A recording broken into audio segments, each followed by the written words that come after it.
Greetings, Dr. Beckett.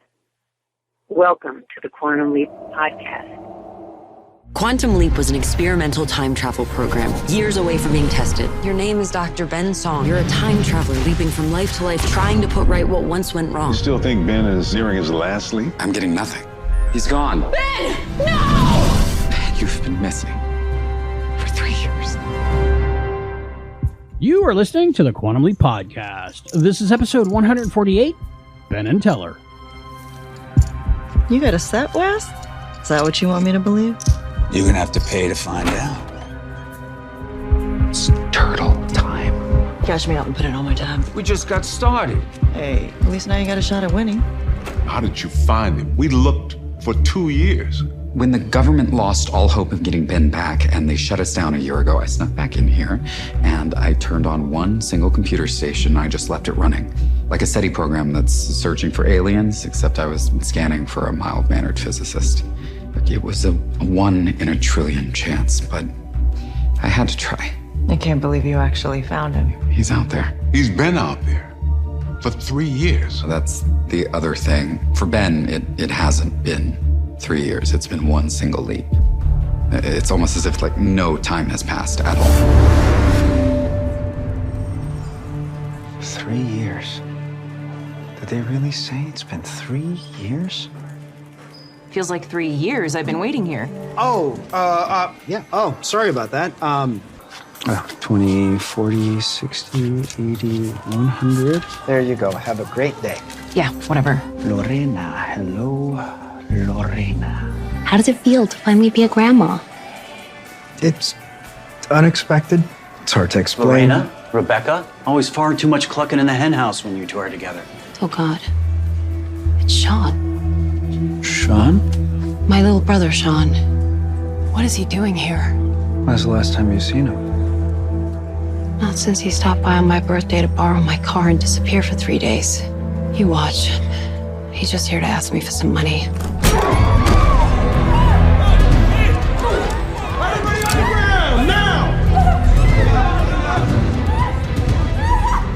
Actually, he's here to ask for all the money.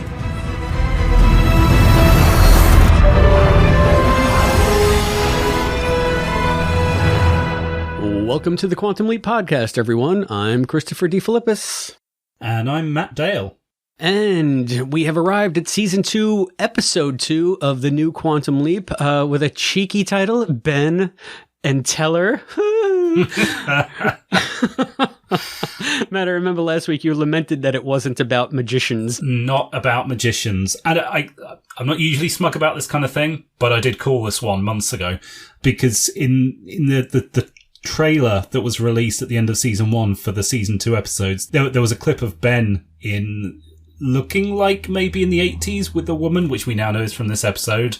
And I saw that and there was something about it that said bank heist. And when the episode titles came out several weeks ago, and this one was Ben and Teller, I did hear a couple of people saying, magician. All right, no, bank teller. So I'm very pleased to have seen through their puns. Their puns do not always have anything to do with the episode, and this one it doesn't. You know, it's funny. Now, since we're on titles anyway, when we saw This Took Too Long, the original title for that episode was Stranded. As far as I know, I don't know if that was a working title. We never even discussed that on the show, but since we're on titles now, Ben and Teller's a cute little pun. I have some thoughts about that, but Stranded was such a more appropriate title in retrospect with the twist at the end of the last episode that This Took Too Long. It doesn't make any sense to me. Like, what is that in reference to? I guess it's in reference to it taking Ian 3 years to find Ben.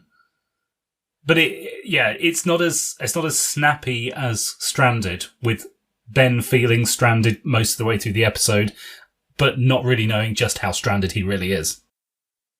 Yeah, sure, and it makes better sense in retrospect. Had this been, or had that been, an Ian-focused episode, and we saw what they were doing throughout the time, This Took Too Long would have made much more sense, as opposed to just getting it from Ben's point of view at the very end. Yeah. Yeah. Anyway, it just struck me as an odd choice, and I forgot to bring it up last show. So thank you for indulging me, sir. But I mean, Ben and Teller, Bank Heist. If it was about magic, I think it would have begged comparison to The Great Spontini, as this one begs comparison to Promised Land. But before we get into all of that, we have an interview to tell you about. Matt, second episode, second interview. We're on a roll. Yeah, what's going on here? This is really good, and this is one of Albie's. Albie sought her out, and this is Albie's interview. So this is Christina Sophia Castro, who is sometime editor of the new series of Quantum Leap. She edited SOS, and she edited tonight's episode, Ben and Teller. Wow. So yeah, Albie, I know from what I can tell from what he sent me, had a pretty long conversation with her, and he was over the moon when he got done with it. So, well, yeah, I mean, he's an editor as well professionally, so I guess they're going to geek out about all kinds of editing stuff. I can't wait to hear it. Yeah, me neither. It's funny because we spoke to an editor last season as well. He was an editor on the original series. And I think it was before we even started the reboot specials. So it was fun to hear about the way they did it on the old show. I am so interested to hear how the process works on the new show, what has changed in these intervening 25, 30 years. So yeah, it's going to be cool to talk to Christina, and you guys will be hearing that after the break. But we have a lot more to go before then, so why don't we do some initial impressions? Because if you recall, when we ended the last show, we were both on such a high that we could not wait to see what season 2 brought us, both in terms of lore and in continuation of a lot of those themes. So what did you think of Ben and Teller? Overall, great episode. This one had more challenges than episode 1 in that now we've had that cliffhanger teed up. Now we've got to see the resolution. Now we've got to bring back in the project elements and see if it works better than it did in the first season. For the most part, I think it did, and it succeeds at that. But we're kind of going back now into that season 1. Let's try and balance an interesting Leap story with some cool stuff back at the project. And it does succeed. But it already has that challenge up against it when we've had such a high quality first episode. How can this live up to it? And it does really well. It's a fun episode. I watched it a couple of times before this, and I enjoyed it each time. There's a lot of really good stuff here happening in the present day and in the 80s. All right, no, in the future and the 80s, sir. Oh yes, the near future where everyone's wearing bubble wrap. Exactly. That's the kind of near future I want to see. I'm sort of two minds of this one because this episode is so much more like a season 1 episode for all the reasons you just said. I feel like we were getting the other side of the coin now. We set everything up that it's 3 years later. Now we have to necessarily go back to find everybody at the project and see what they're doing and where they are. In terms of that, good, great. I really enjoyed all that stuff. The Leap plot, standard. Yeah. Somewhat enjoyable, but you knew exactly where it was going to go from the first scene.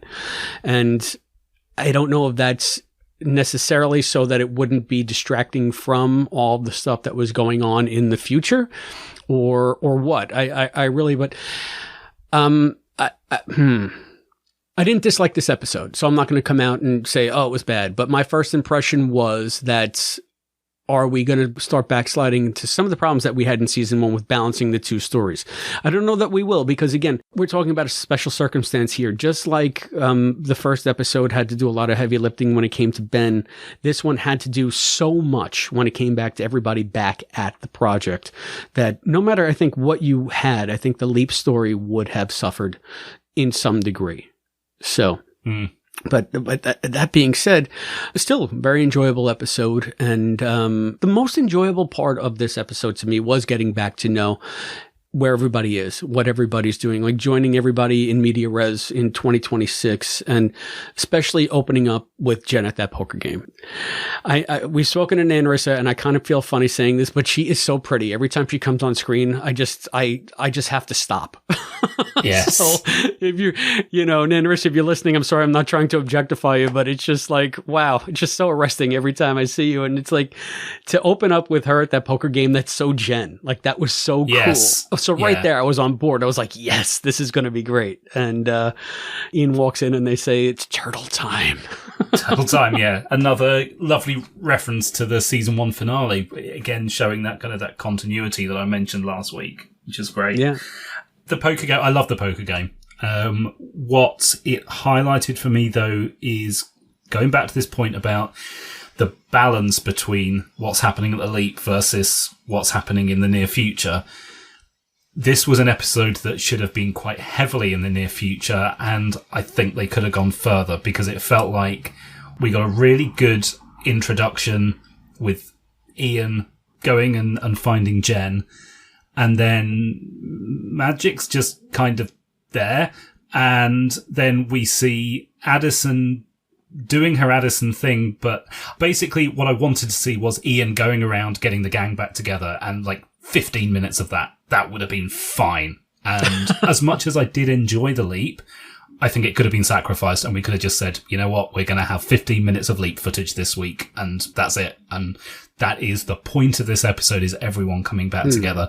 And it would have been like so many other kind of relaunches and reboots, like Star Trek whenever it comes back. And I'm thinking of all kinds of examples that are terrible, but it is a getting the gang back together could have been a real focal point for this, and it kind of feels a little bit rushed. The Jen bit's great. The Addison bit is good, but I think would have been better if it hadn't been handled by, let's look at Addison through the eyes of a character we've not met yet. It's a little rushed in service of getting us back to the leap.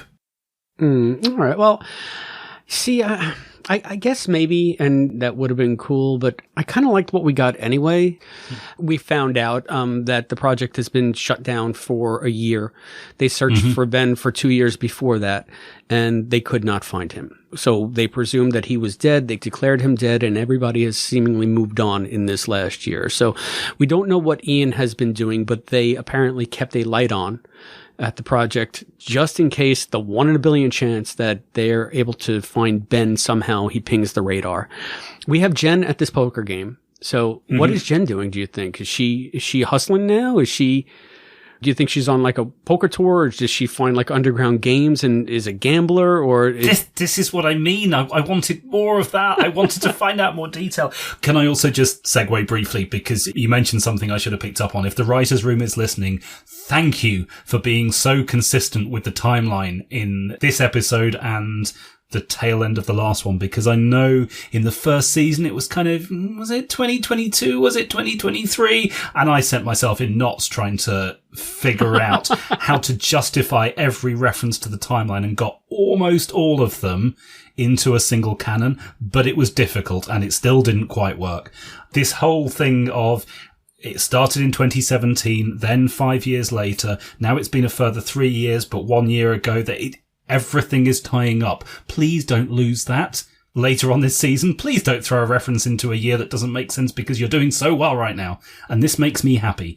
Off my soapbox. That was my TED Talk. This kind of world building is super important to nerdy fans. As soon as you throw in a reference that contradicts a reference in a previous episode, there's going to be a bunch of us that notices, and it pulls us straight out of the action. So I love the fact they're throwing in these little references to building a chronology which is making sense. It's world building across years, and love it. Love it. Thank you. Yeah. And it's funny because we spent a lot of time in the last episode talking about the new Saga cell, and we were hoping that we would have that, and it's gone. It's gone. It's gone. In 2017, the military gathered a small group of scientists to try and bring the Quantum Leap time travel program back online. 5 years later, believing it was the only way to save his fiancée's life, Dr. Ben Song risked everything when he entered the accelerator to travel back in time. It supports the points that you're making, but that's another thing that made me go, oh, wait a minute, we're sort of back to season 1 kind of paradigm here. because we started out again now with the traditional Addison recap as opposed to just a generic Saga cell. And I don't know if that gave me trepidation, but I was just like, okay, so this obviously has more of the DNA of the first season. And then it makes more sense to me because it was all about back at the project. So even though I would have loved to have seen some kind of Deborah Saga cell at the beginning of every episode, number one, they don't have the time because they got 42 minutes and 12 seconds or whatever it is. That was a long Saga cell. Yeah, exactly. I feel like you sacrifice 3 scenes if you still have the Saga cell from the original series. So, and this isn't the 90s anymore where you could have a single Saga cell that you could drop at the start of an episode for, in theory, 5 years, the 3.5 years it was actually used for, and it still be relevant every episode. The Saga cell changed multiple times during the first season because it was bringing us up to the point that we're at right now. And I am sure the Saga cell last week, it would still have fitted this week. I suspect as the season goes on, it would have fitted less and less. So as soon as we find the reason that Ben is still leaping, that final line where Deborah says, "And for reasons unknown, Ben did not leap home." Suddenly it makes no sense. So unless they have Deborah Pratt stuck in a cupboard for the next 8 weeks, constantly re-recording it, which you can get away with slightly easier with Caitlin, who's on set all the time. It needs to be an evolving Saga cell. So I have no issue with that. The going back to the more traditional for new series, because that's the nature of new TV. Things move. Yeah, and again, for all that, I got a good feeling when I heard that open as well, because I like the music and I kind of like the style, and there's nothing inherently wrong with it. So it's picking up on threads from this series that make this series unique in and of itself. Yes. But okay, so we were with Jen with her sexy underground poker life, liking that, and then we just somehow track Magic down to a random jewelry store because it's his 1-year anniversary. What do you think of these for a 1-year anniversary? Yeah. Thoughts? It's so interesting that you said his 1-year anniversary. That's a connection I hadn't necessarily made. It's a 1-year anniversary. He's getting a 1-year anniversary gift. It could be for someone close to him who's celebrating their 1-year anniversary. You don't buy jewelry for a friend celebrating a 1-year anniversary, my friend. So is it Beth or is it Janice? Or is it Donna? What do you think? Magic and Janice. There's some fanfic we need. I'm sure it's already out there. Wow. I think that it might be Donna. You think Donna? Oh, poor Magic. Have we seen any frying pan scars in the back of his head? I'm just gonna say, if you're gonna make it like some kind of weird head thing, then you might as well make it as weird as possible, right? Because I mean, obviously, what did you think the obvious reason was? You didn't even think it was an anniversary that he was celebrating for him. You just thought he was buying earrings for a friend. I thought it could be. I mean, we know that Magic has a daughter, right? But we don't know if he's ever been married. It's certainly possible that he could have remarried or married the mother late. Or, I suppose there's any number of things. So what's your theory? Why are you hedging? You know it's Beth. It's Beth. It's gotta be Beth. What else? It doesn't make any sense if it's anybody but Beth. There was definitely a little bit of a connection there when we saw them together. Some sparks. And if you're going to get Susan in and, make Magic the enemy of a vast swath of fandom, you might as well go for broke, right? Yes. Oh, that I hope Susan comes back next week and just rocks up to project headquarters. Hi, Magic. Hi. Gives him a big smooch. Yeah. Yeah, and after that telling scene of Magic and Beth, everybody start the fanfic train right now. Finally, we catch up with Addison. Addison is back on active duty, apparently doing training exercises, and not only that, she's moved on, not only professionally, but romantically. Enter Tom Westfall. Yeah. Okay, I don't know what you know about conspiracy theories and TV and fan theories and stuff. But you know where I'm going with this, right? Yeah. So Tommy Westfall universe, is now Quantum Leap part of the Tommy Westfall universe, or is this Tommy Westfall all grown up into Tom Westfall, and every other TV universe exists in his head, and we're meta outside of that universe looking at the real Tom Westfall? I have a headache. If anybody doesn't know what I'm talking about, spoilers for a 35, 36, maybe 40-year-old TV show at this point. The end of a series called St. Elsewhere had a character named Dr. Westfall. He had an autistic son named Tommy. And at the very end of the series, they show a scene with these characters, but in a different context. And it turns out that the entire series of St. Elsewhere took place in Tommy's head. So they call it the Tommy Westfall universe because there are a number of shows that connected to St. Elsewhere. And somebody has created a website where it links in everything from MASH to I Love Lucy to the X-Files to just about everything now exists somehow with a credible link to the Tommy Westfall universe. So the fact that they named this guy Tom Westfall. I know I've never seen any of St. Elsewhere, so I know nothing about the show except for that scene that you're talking about and the fact that every TV show has crossed over with everything else and thus comes into this universe. And how frustrating it is that the St. Elsewhere could end like that and everyone could embrace it. And yet Star Trek Enterprise ends and we discover that Enterprise is all a holodeck simulation and fandom goes berserk. I just don't get it. It feels unfair. The Enterprise actually happened. It was just a shitty holodeck episode to end the series. That still sounds like the end of St. Elsewhere to me, but whatever. You do you. You're saying that the NX-01 didn't exist outside of Riker's holodeck fantasy? Again, never seen St. Elsewhere. Do we know that the St. Elsewhere characters didn't exist? And actually, no, I'm going to backtrack on this. Maybe yes. Maybe NX-01 only existed in Riker's holodeck fantasy. Yeah, I like that. Okay.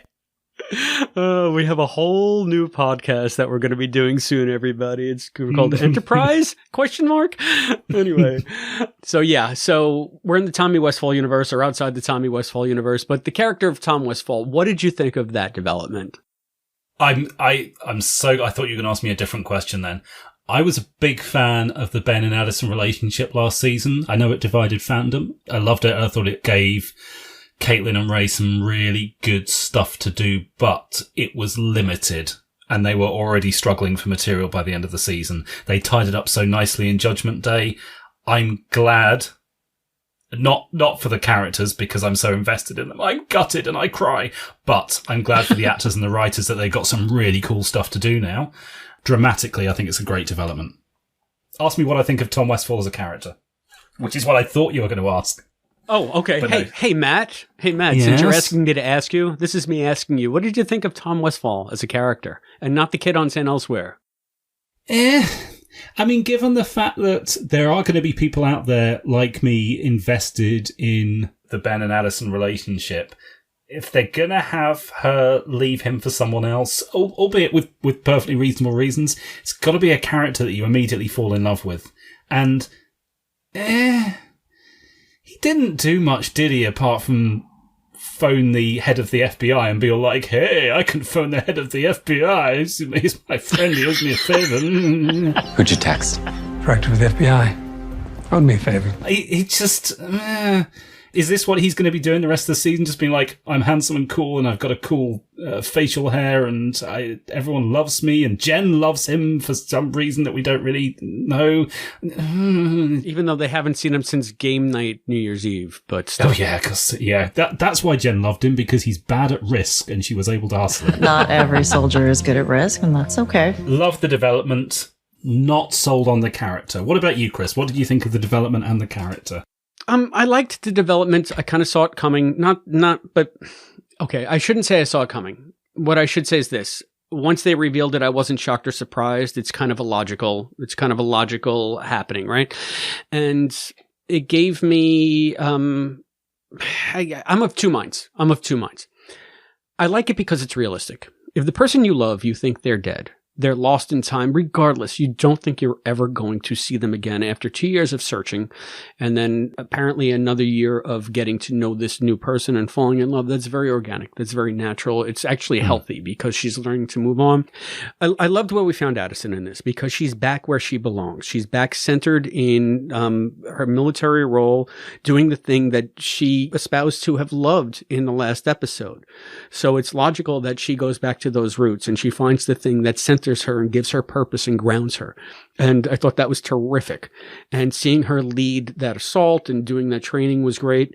The second I saw Smarmy McSmarmy come on screen, and we should not. Hey, listen, if out there, Peter Godoy, I'm going to say it wrong. This is not about the performance. It's not about you, Peter. No. Great performance, just with some limited material and maybe a misfire in terms of making him so obviously lovable. I had to see, once he came on screen, I already knew that they had a deeper relationship because Magic said, Addison, how are we going to tell her? I don't know. I can't stop thinking about it. I do know one thing. This news shouldn't come from us. Then we see Tom walk up, obviously to break this news. Obviously, he means something to her, so they telegraphed that a mile away. And so I wasn't surprised when it happened. This is where I have some trepidation, and you tell me if I'm wrong. This seems to me, and we have a scene that almost kind of supports it a little bit towards the end. It's a nice scene between Caitlin and Nan Rissa where Jen and Addison are talking about, I buried him. I know. Those 2 years that we couldn't find him were the darkest of my entire life. And then when this program got shuttered, I didn't actually think I could go on. And then Tom, he helped me remember what it was to be alive again, to be happy. That's why you're not the only one that loves Tom. You know, I keep expecting you or Ian or Magic to shake me or yell at me. Tell me to get back in there and at least talk to him. I just don't know what to do with all this quiet acceptance. Yeah, well, any chance you're expecting us to fight you because that's what you really want? This gives me pause because are we now going to have this manufactured will they, won't they drama of Addison being back in love with Ben at the expense of Tom, who everybody loves, who's the greatest guy in the world, who does nothing but support her in this. He says, look, we're going to have some weird days, but we'll get through it because I love you. I trust you. You love me, and we'll figure it out. Is there any clearer way for the writers to say that this is going to go sideways? I hadn't picked up that, and I hope you're wrong because that will be a little... Yeah, that won't be as interesting. I'm happy with Addison just being happy with a new guy. I would like to like that guy as well. I want to like him. But, I don't want this to turn into some kind of love triangle for Addison. For Ben, sure. He's stuck out there. He can be all mopey. That's cool, but not Addison. On the topic of Ben being mopey, I just want to pick up on something you said and you brushed past, like, she thought he was dead for a couple of years, then she's been getting used to this new guy. There was the indication that she's known Tom for some time, because they knew each other 13 years ago, on some previous training, which brings the possibility that they knew each other in the past and maybe lost touch and maybe got back together, which also brings the possibility that at some point off screen, Ben and Tom have met, which thus brings the possibility that next week, Addison's going to say, hey, guess what? I've moved on and I've got a new boyfriend. And Ben goes, yeah, good for you. And she says, oh, it's Tom. And he goes, oh, no, not fucking Tom. Anyone but... No. Anyone but St. Elsewhere guy. No. That's a lot more interesting than, because in my head, it was just like they're of an age and have some similar experience so that these training routines are probably pretty standardized throughout the military in whatever branch of the service she happens to be in. I guess she's the Army, right? And, he went through it the way she went through it, but it's almost like saying, when we were in basic training, we didn't have to do it together, but it was the same. But yours is much more interesting, to be frank. I joke about it, but I hope not, because that would be this kind of retconning of, oh yes, actually this new main character has been part of our lives all along. We've just never seen him. It's Chekhov knowing Khan. Yeah, right. He's a new character. We don't need to push him into the backstory. If that happens, fine, but that's not what I'm hoping for. I'm hoping he's legitimately a new character. I find it uncomfortable enough that we're introduced to this character by saying, hey, these other characters that we were following 2 episodes previously, suddenly now they know him and they've got at least a year's worth of experience with him. That is jarring enough without also us finding out that Addison and Tom have been friends for years. So I hope not. All right. I mean, that's an interesting way for them to maybe go. And with my fear of this just being a formula for manufactured drama, that might add a wrinkle to it that makes something like that, if it comes to pass, a little bit more palatable, because there is more of a history here. So it's not just like this automatic nice guy that everybody's fallen in love with over the last year. Even though from the project's point of view, like Magic and Jen and Ian, that's what they all feel. But from Addison's point of view, this is someone who, you know, if she was going to fall in love again, maybe it's because they had a shared history and maybe it was someone that could be one of the few people that could replace Ben for her or something like that. I don't know. Yeah. It just, to me, your take on it gives it a little bit more legitimacy if we go down that drama route, which I hope we don't. So, okay. I know that we're breaking our brains on whether or not Tom is going to be shoehorned into the backstory, but can we break our brains a little bit on some of Ian's techno-babble here? Do you recall what they said about the abandoned project? Oh, well, when Ben leapt to 2018 and he entered the machine as a host, it scrambled Ziggy's ability to predict the gravitational pull of his leaps, fracturing any semblance of control that we had over the system. So honestly, what the fuck does that mean? Like, what? I didn't spend too long analyzing that line itself because I was too busy thinking that this was basically a double whammy of that line in the first episode where Addison says, yes, Ian, I know I've been here since the beginning. Like, Magic asks Ian a question.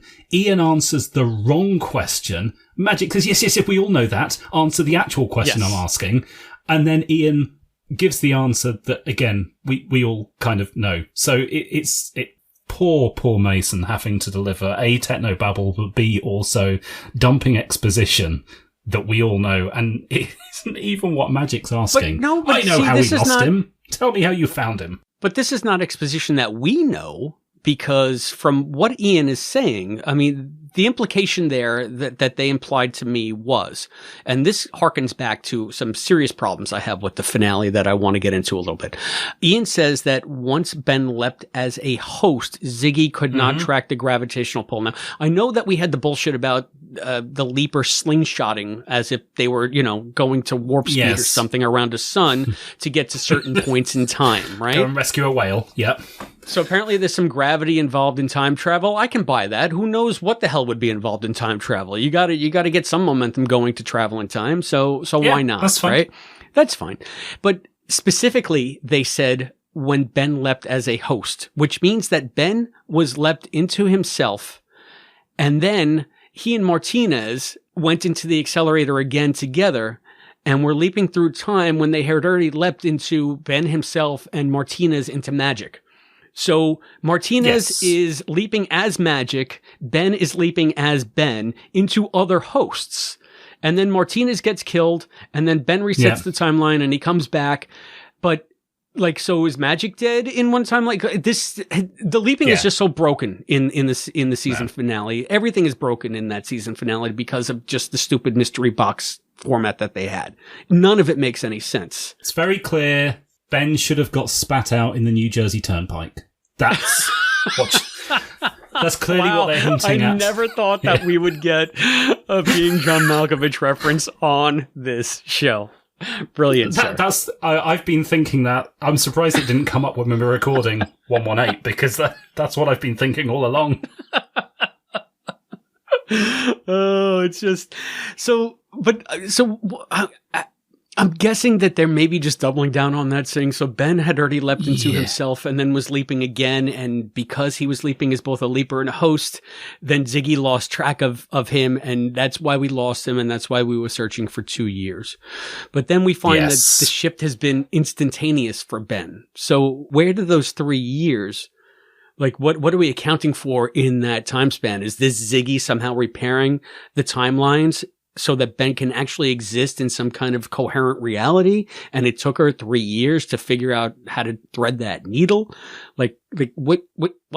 Like, I'm really struggling to reconcile everything we saw last season with everything we know about leaping, with everything that we're being given in that 4-second data dump techno-babble nonsense. I got two schools of thought in my head. Not even theories, really, because they're not theories. Either there is some very good reason for the 3-year gap in universe, and it was hand-waved away for now because it's going to be explained in a big moment later on in the season. Or what I suspect is more likely is they wanted to wipe the slate clean. They thought a 3-year jump would be a good way of doing it. And yeah, Ian got given 4 seconds of crap in order to just say, this is why it happened. And it doesn't matter that it makes no sense because it's just a way of saying, look, just accept it. Things have changed now. And boom, move on. If we get an explanation, I'll be very surprised. But not completely surprised because maybe it is this season's mystery box. Why the 3 years? We certainly don't know why he's still leaping. There's still an open question about that. So just a little thing called GTF dubs, maybe, huh? Maybe. No, I don't know. No, I mean, because if you're going to go with the Sam paradigm, he's leaping because he still wants to leap. If Ben and Sam are of a pair, yes. You know, we pretty much firmly established in Mirror Image that Sam is leaping himself. So maybe Ben is still leaping because he wants to be leaping. I don't know. And again, I've got two equally loud voices in my head, one of which is this is the surprise that at some point later in the season will be explained.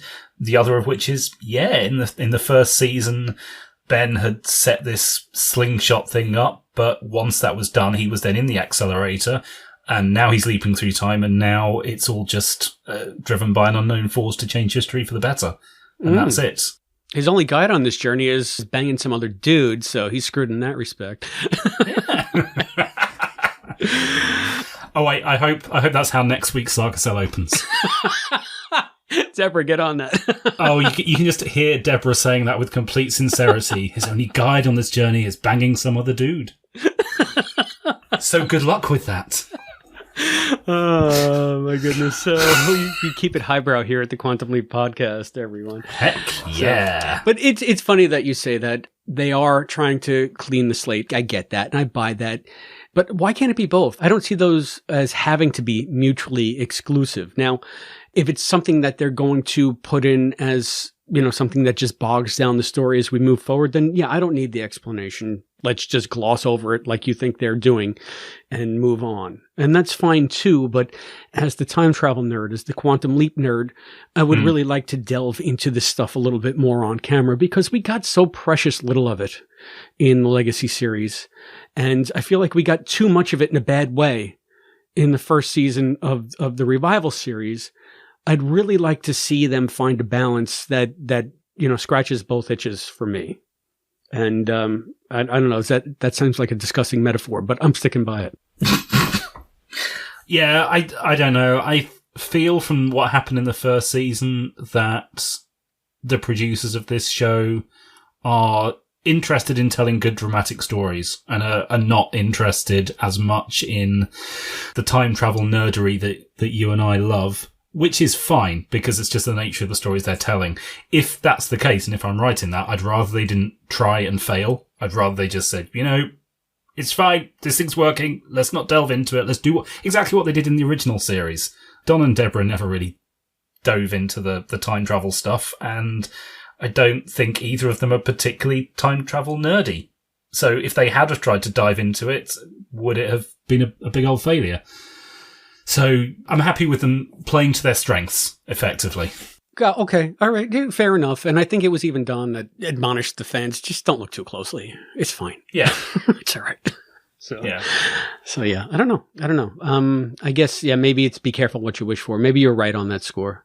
Maybe it's good to have these blanks to where we can fill it in with just what makes sense for us. Yeah, you and I can do that. We can headcanon all this stuff and talk about it on podcasts. Leave it off the screen unless you're damn confident about what you're doing. And, writers, if you want a lesson in putting it on screen effectively, which damn podcast to come calling to. Yeah, I got a whiteboard waiting right here with some lines on it, and we'll break this shit down for you. Don't worry. Yeah. So yeah, I mean, I'm really happy that we got as much project stuff as we did. I'm really intrigued by what's going on with the Mothballed project, and I mean, I know that again, this is another. Does this call back to season 1? But we get this. We allude to the secret that Ian is keeping, that only Jen knows about. Yes. You need to tell them. Jen, Magic and Addison, you need to tell them what you did here. How you actually found Ben. I told them that I left Ziggy running in the background. That is true. It's true, but it's not the truth. They don't need to know the truth. You sure about that? This is a hard place to keep secrets, Ian. Does this have to do with some of the stuff that we've been discussing? Like, what is Ian's secret? Because as far as I know, and this is the way Ian sold it, I just thought it was really nice because Ben and Ian are besties. I thought of it as Ian keeping a candle burning in the window, hoping against hope. Yeah. That Ben could somehow find his way home in the darkness and there would be this beacon for him. And we're being told that it seems to be a little bit more nefarious, or if not a little bit more involved than they leaving one computer to run some kind of subroutine. What do you think? I don't. That was one of those. Ooh, like I don't want to say mind blown because we don't know what's going to happen, but it's kind of mind set up to blow. Moments. I went onto the edge of my seat, and then when we went on to the next scene, I just sat back again and went, okay, all right, this is something we're going to toy with throughout the season. Fine. You play your games, Dean and Martin. You play them. Let's hope that it gets resolved somehow in the moment in a meaningful way that actually brings the story forward, instead of with the project being in lockdown and spinning our wheels for 6 episodes. Yeah. I've been burned once, so that's what I'm saying. It's just like, I'm optimistic. I'm loving most of what I'm seeing. It's just that I'm seeing elements creep back that are giving me some kind of shell shock. And as much as I enjoyed season 1 in the moment, there are some definite failings that I hope we don't circle back to. Yeah, we don't need to see with this, like you say, when it comes up, if it comes up in the moment, good. If it requires Magic and Jen spending 15 minutes driving around LA. I enjoyed those moments at the time, but they did interrupt the flow quite a lot, and let's hope that doesn't happen. Let's just keep this as something that comes up when it comes up. Yeah, hopefully they're listening. And honestly, the first 6 are done anyway, or 8, right? I mean, so it's a bit late, the first 8 done. Yeah, the first 8 done. Which we're going to get what we're going to get. Might be the whole season. Yeah. Who knows? Yeah. So keeping our fingers crossed. So, hey, this show is called Quantum Leap. Should we talk about the leap? Yeah, we've been on for 45 minutes. Should we dive into the leap stuff? Let's get a start on this podcast, shall we? Well, yeah. I think that I kind of said what I wanted to about it. Not that there's not more to explore, because there are some great little beats in it, but it's very generic feeling leap to me. This is something that would have been a middling episode of the Legacy series, and quite frankly was a middling episode of the Legacy series until Scott Bakula came back as his father. So, I mean, where do you come down on this one? Yeah, this is a season 4 episode of the original series where it had come off the kind of the confident highs of season 3, hadn't got into the gimmicky season 5 stuff. I like season 4, just it doesn't stand out, and that's what I felt about the leap stuff in this one. It was there so that Ben would have something to do when we weren't at the project, and I enjoyed it. There was some good tension, some great performances, some nice comedy moments. But yeah, I have very little to say about it, which I find interesting because this was written by Adrita Mukherjee, who wrote Family Style. Family Style? Yes. I love that one. That was such a good one. Yeah, in terms of the leap stuff, we all said at the time that was one of the first ones that really felt like the original series in terms of the focus on people in a leap. Yeah, it's weird that this one, it doesn't quite hit home. There is that family element of the brother and sister and everything. It has some of that small stuff, but with the bank robbery, which is just such an overused plot device on TV. So yeah. I don't dislike it. It just feels like a lot of it's there as space filler. Yeah, and you think that we would get a little bit more from Ben's point of view, because last we saw Ben, he had just gotten himself out of this kerfuffle in Russia. Ian finally shows up and they say it's been 3 years and Ben leaps.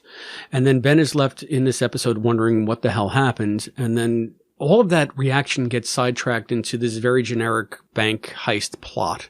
Yeah. And we do get some of it sprinkled in where they can do it when they're not distracted with, I don't know, keeping a whole bank full of people alive. Mm-hmm. So I liked Ian as the hologram. I think that they take to it naturally. And if we're going to have a hologram outside of Addison, I think Ian is the most entertaining choice.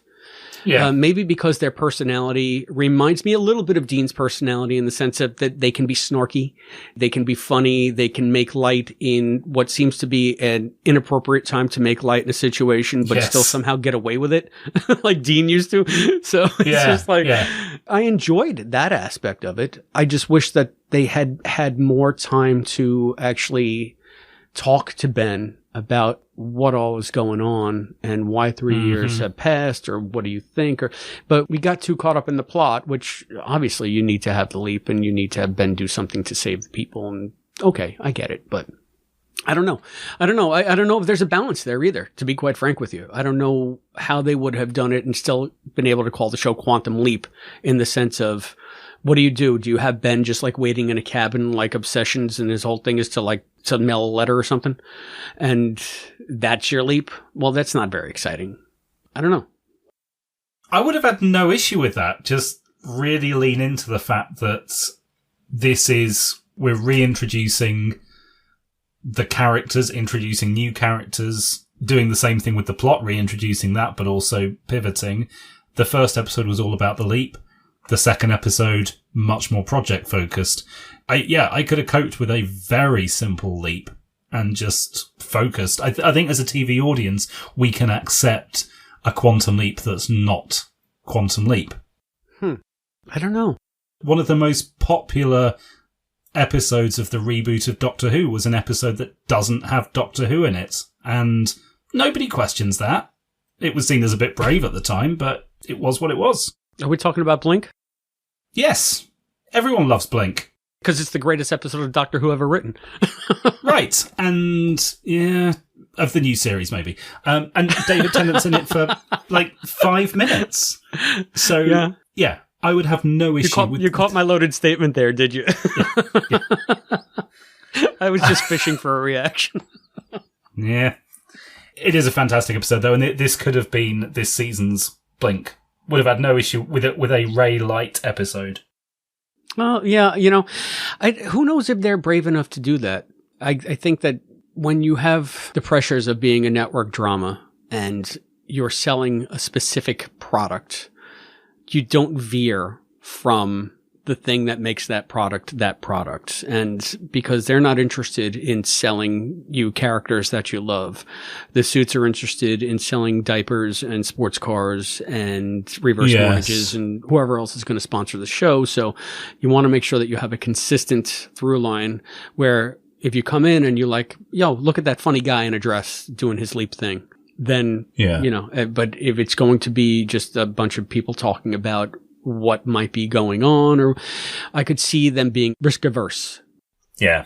As a fan, I'm with you. I would love for them to be able to do that, but I feel like that's also something you get the luxury of doing if you're a streaming only series, where you don't really need to worry about getting somebody back the week after, because people are just going to be watching you anyway because they sought you out.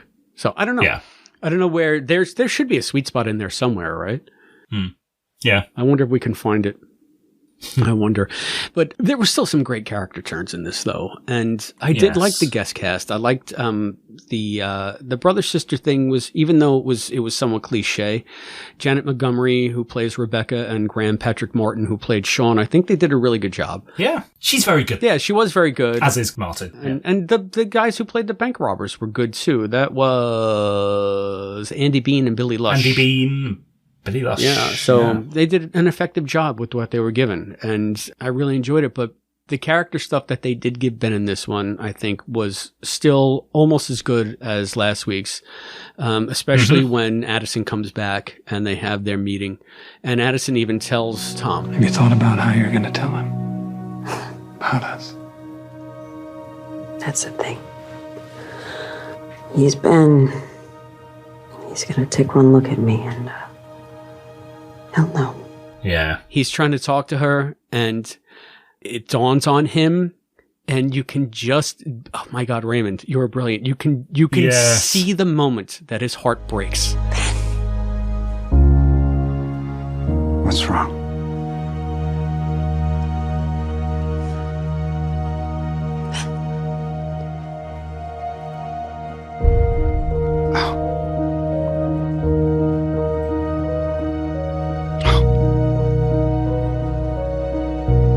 Thought I was gone.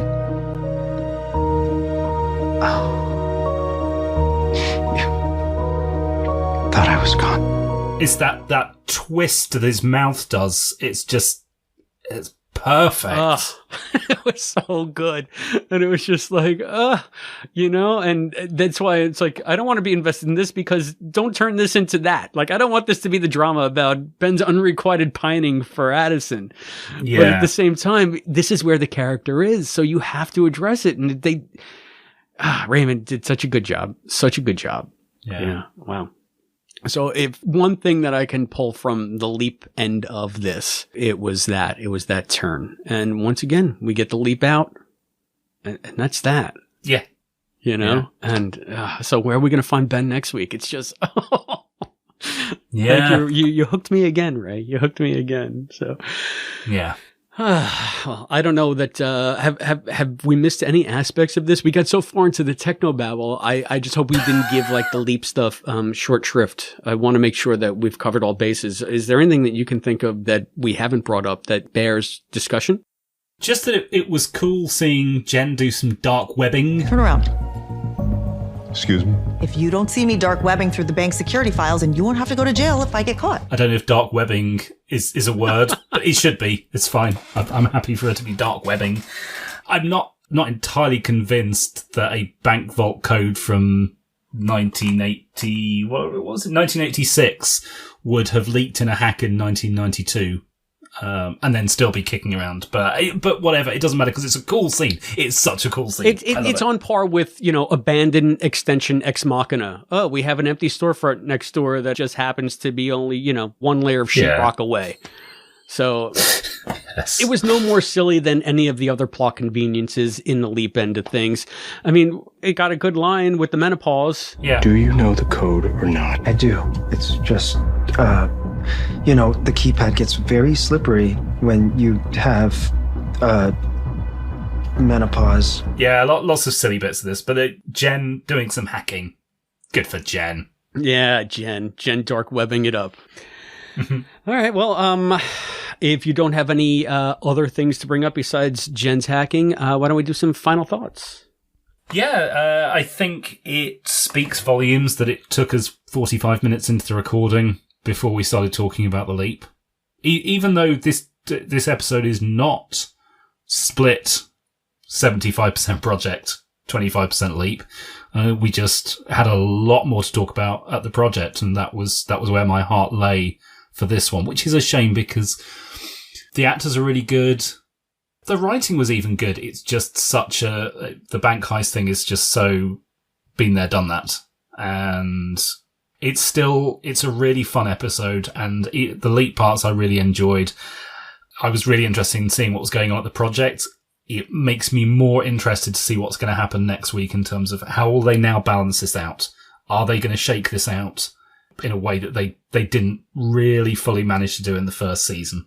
Yeah, that is a good way to look at this because, as I said up top, I feel like this was the other side of the coin, right? You had to have them do mostly stuff back at the project just where they left us hanging. And if the Leap has to suffer because of that, then so be it, because we do have to establish certain things. So we got to be in this world for a little bit longer.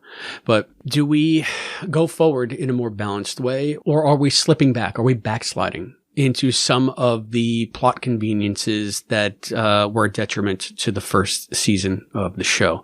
I'm hoping that it's the former, not the latter, because again, I'm seeing so much promise here and things done just differently enough where it feels like they're really nailing it still. God, please don't let the next 6 episodes be about Tom losing Addison. Please. If you're going to do it, do it this next episode. If you're going to put an end to it, put an end to it, but don't create some kind of bullshit melodrama where we have to watch these 3 people torture each other. That's not what I'm on board for. I hope it doesn't go that way, but all the indications that I've gotten these first 2 episodes give me more promise that it won't. So I don't know. But I mean, that being said, I still have optimism, and I'm really looking forward to next week. I want to know what Ian's secret is.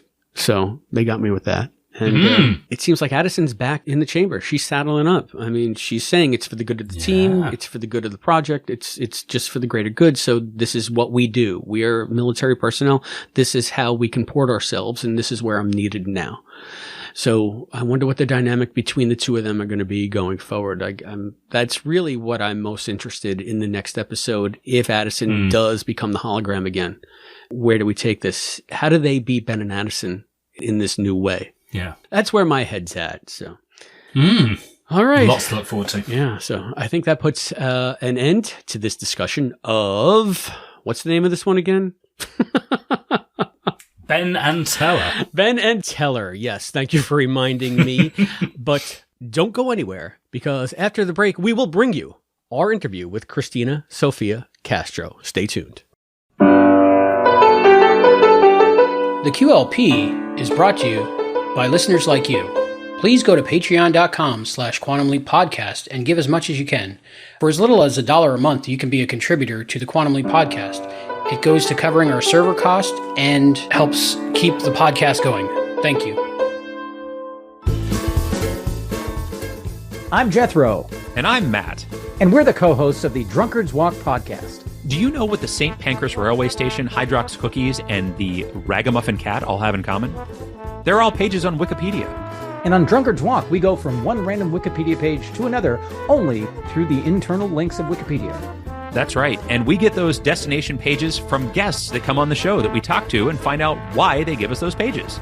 And there's a little drinking and a lot of arguing. So check out Drunkard's Walk wherever you find your podcasts. Hi, this is Namrisa Lee. You're listening to the Quantum Leap podcast.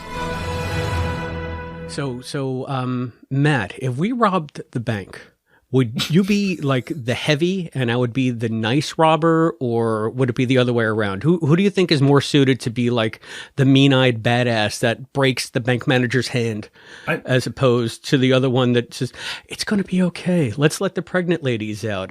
Is there like a nerdy analytical robber that does a lot of research into the best ways to rob banks? Is that a role? I feel like the heavy is not me. I definitely feel like the heavy is not me. See, this, because it's certainly not me. This is where we need Allison back. Allison, where are you? Hey, everyone. Speaking of back, we're back from the break. We hope you enjoyed those messages. But yeah, I think we'd be ill-suited to rob anything, except for maybe your time out there who are listening, suckers. But certainly worth your time is our interview with Christina Sophia Castro. We promised it to you, and here it is.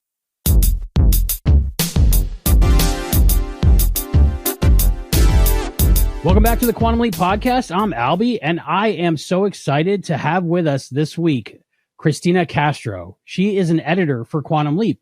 You might know her from such episodes as SOS, and this week's episode, Ben and Teller. So I'm very excited to talk to you, Christina. How you doing? Hi. Thank you for having me, Albie. It's a pleasure. It really is. We love everybody involved in Quantum Leap and everybody that does it. And me being an editor, I'm a professional editor. A much smaller scale. I get paid to edit podcasts and YouTube videos, but I have some idea of what you do. So I'm excited and a fan of your work. Very cool. Oh, thank you. I appreciate that. Yeah. Editing is editing, I think, no matter where you do it. So is it always arduous? Is it always time consuming? I don't think people realize how much time it takes to edit anything. I think that's right. And I also, people don't realize how repetitive of a task it is. So my loved ones are always like, what are you possibly listening to? Repeating the same thing over and over and over again. I just drive everybody batty, but it's fun for me. So I know how I got started in editing it, just making my own podcasts. And when you're a podcaster, there's no money in it. So you learn to do everything yourself.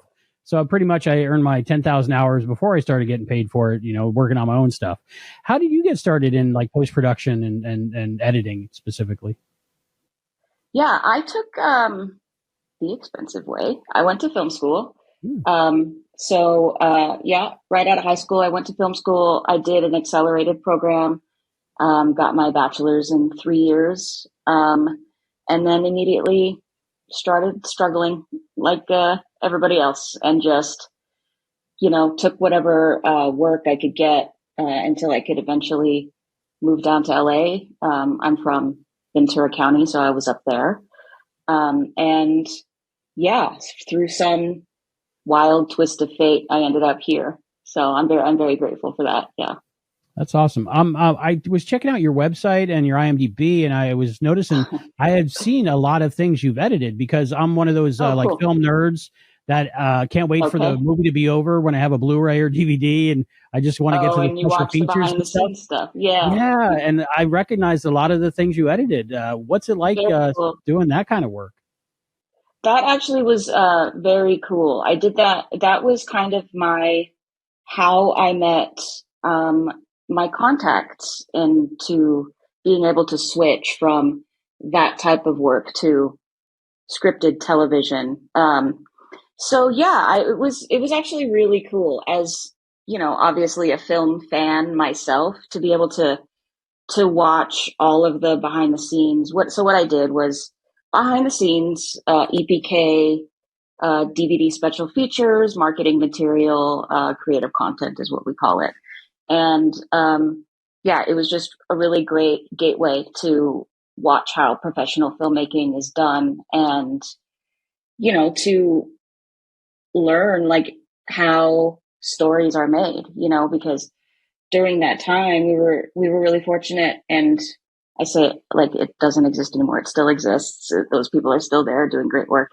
But it was, they trusted us with full feature length movies that were in the editorial process at the time. So we got to see how, it depends on what your interests are, right? But I got to see how the edits changed throughout, right? As I was updating my pieces, marketing pieces for the internet and TV and stuff. So it was really actually very exciting and very cool to watch that stuff. And now to be on the other side of it is just like so special to me. Are you a nerd like me? Do you like get excited when you see all these like famous people that you're editing, like David Tennant or Sigourney Weaver? Yeah, it was actually, I am a huge Doctor Who fan, and David Tennant is my doctor. So that was really, really cool. I didn't get to meet him, obviously, but right. As an editor, and I'm sure you can relate to this, you feel like the people that you're watching in like a totally non-creepy, maybe to some people creepy way. Yeah. And so it's really cool spending time with them, so to speak. So yeah, I got to cut David Tennant. I got to cut Johnny Depp a few times. Oh wow! Yeah, it was lots of Disney stuff. It was a lot of fun. That job was a lot of fun. Very a lot of work, but a lot of fun. A lot of work. Billy Crystal, all kinds of people. Billy Crystal, cool. John Goodman. Yeah, very cool stuff. Do you get surprised with those kind of things, like when you're editing those? Because I know for my job, like one night I might edit LeVar Burton, another night Terry Crews for something on different podcasts or something. I'm just, that's who I get to edit tonight. Do you get surprised by it? Or with your work, yes. Is it more of like you kind of know what project you're going into and who you're going to be cutting? Both. Yeah. So both. So like going into this show, unless we're looking at the call sheets and looking very closely, paying very close attention, the guest roles, etc., can be a surprise to us. So we've got some really great guest roles coming up this season. And last season we got to do SOS, which had Superman in it, which was just the coolest thing. Everybody was so excited to see him on our show, and he did such a great job. And it was really a pleasure. It's really a pleasure getting to watch all these different actors, work and see their process. Great action-packed episode too. Very good. Yeah, thanks. How did you make the jump from doing like featurettes and different things like that to television, like full episodes? Yeah. So that job that I had, you make contacts, you're in it long enough and you meet people, so you make friends, you meet people through work, you meet people through school.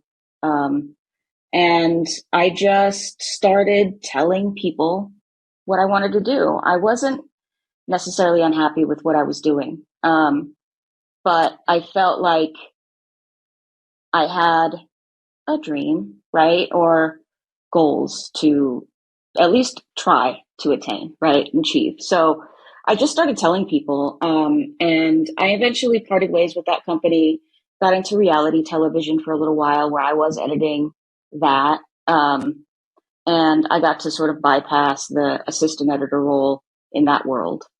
And then one day I got a phone call from a friend who I told her what I wanted to do eventually, and she knew people and she was on a show and they needed to fill a slot. And I showed up and finished out the show for them and then just kept on, getting hired for other shows. So, yeah, that's how it worked out for me. I feel like it can be luck, it could be contacts, it could be, it's always involves hard work and tenacity, but it's a lot of hard work. And it's weird. It's a job that you have that if you do your job correctly, no one thinks about it the whole time. Exactly. Yeah. So what's that like? That's the goal, right? They call us an invisible art, visible artists, right? And if we do our job properly, then you won't ever be able to tell, right? The goal is to keep you immersed in the story, and guide you through the storyline, I guess, essentially, right? Translate it so that it makes sense for the audience.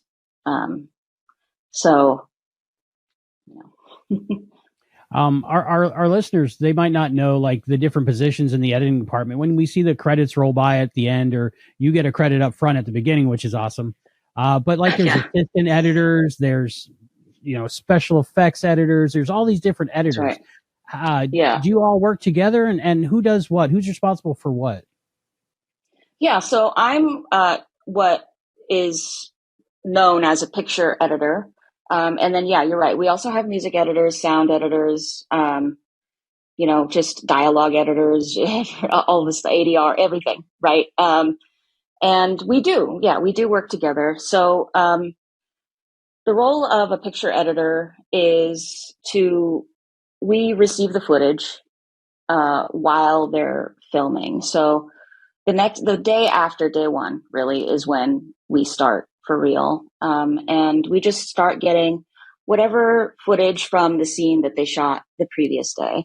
And we know because we're on the schedule and we know exactly what they're shooting and when. And then we just assemble it according to the script. And we adhere pretty closely to the script. That's called an editor's cut, right? That's kind of our first pass. And that is really to just show the show the way that it was intended originally to be shown. So, and that's what we present to the director. And then we will include sound effects, music. Those are all choices that me and my assistant editor, Jackie, those are all decisions that we make together. And it sort of informs what the music and the sound design will be during the final product. So our job really as editors and assistant editors are to make an episode that nobody has to use their imagination anymore, right? Like it's viewable and watchable and sounds as close to, we don't do as good of a job, right? We're limited in some of our capabilities with our editing software, and that's why we have those other professionals. And on this show, our music team and our sound team are just so excellent. It's my favorite day going to playback and watching it. It's really a lot of fun. They're really great. There's some good sound work in there. So as I understand it, you have a editor's cut, a director's cut, and maybe a producer's or final cut. Are those the same thing? What's the whole process? How many different cuts before it airs? There are many, very, very, very many. My mentor likes to tell me we are in the notes business.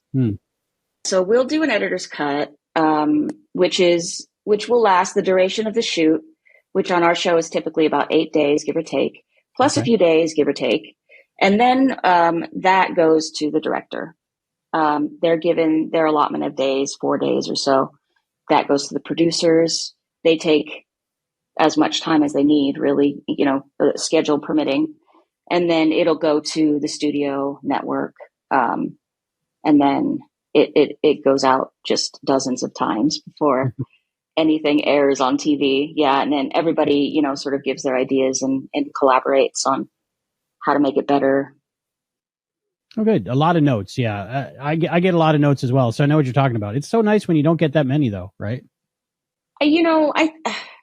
It depends. I've definitely had, I've been on both sides of it, right? We all have it's always great when you hear no notes, right? But then it's like, are you sure?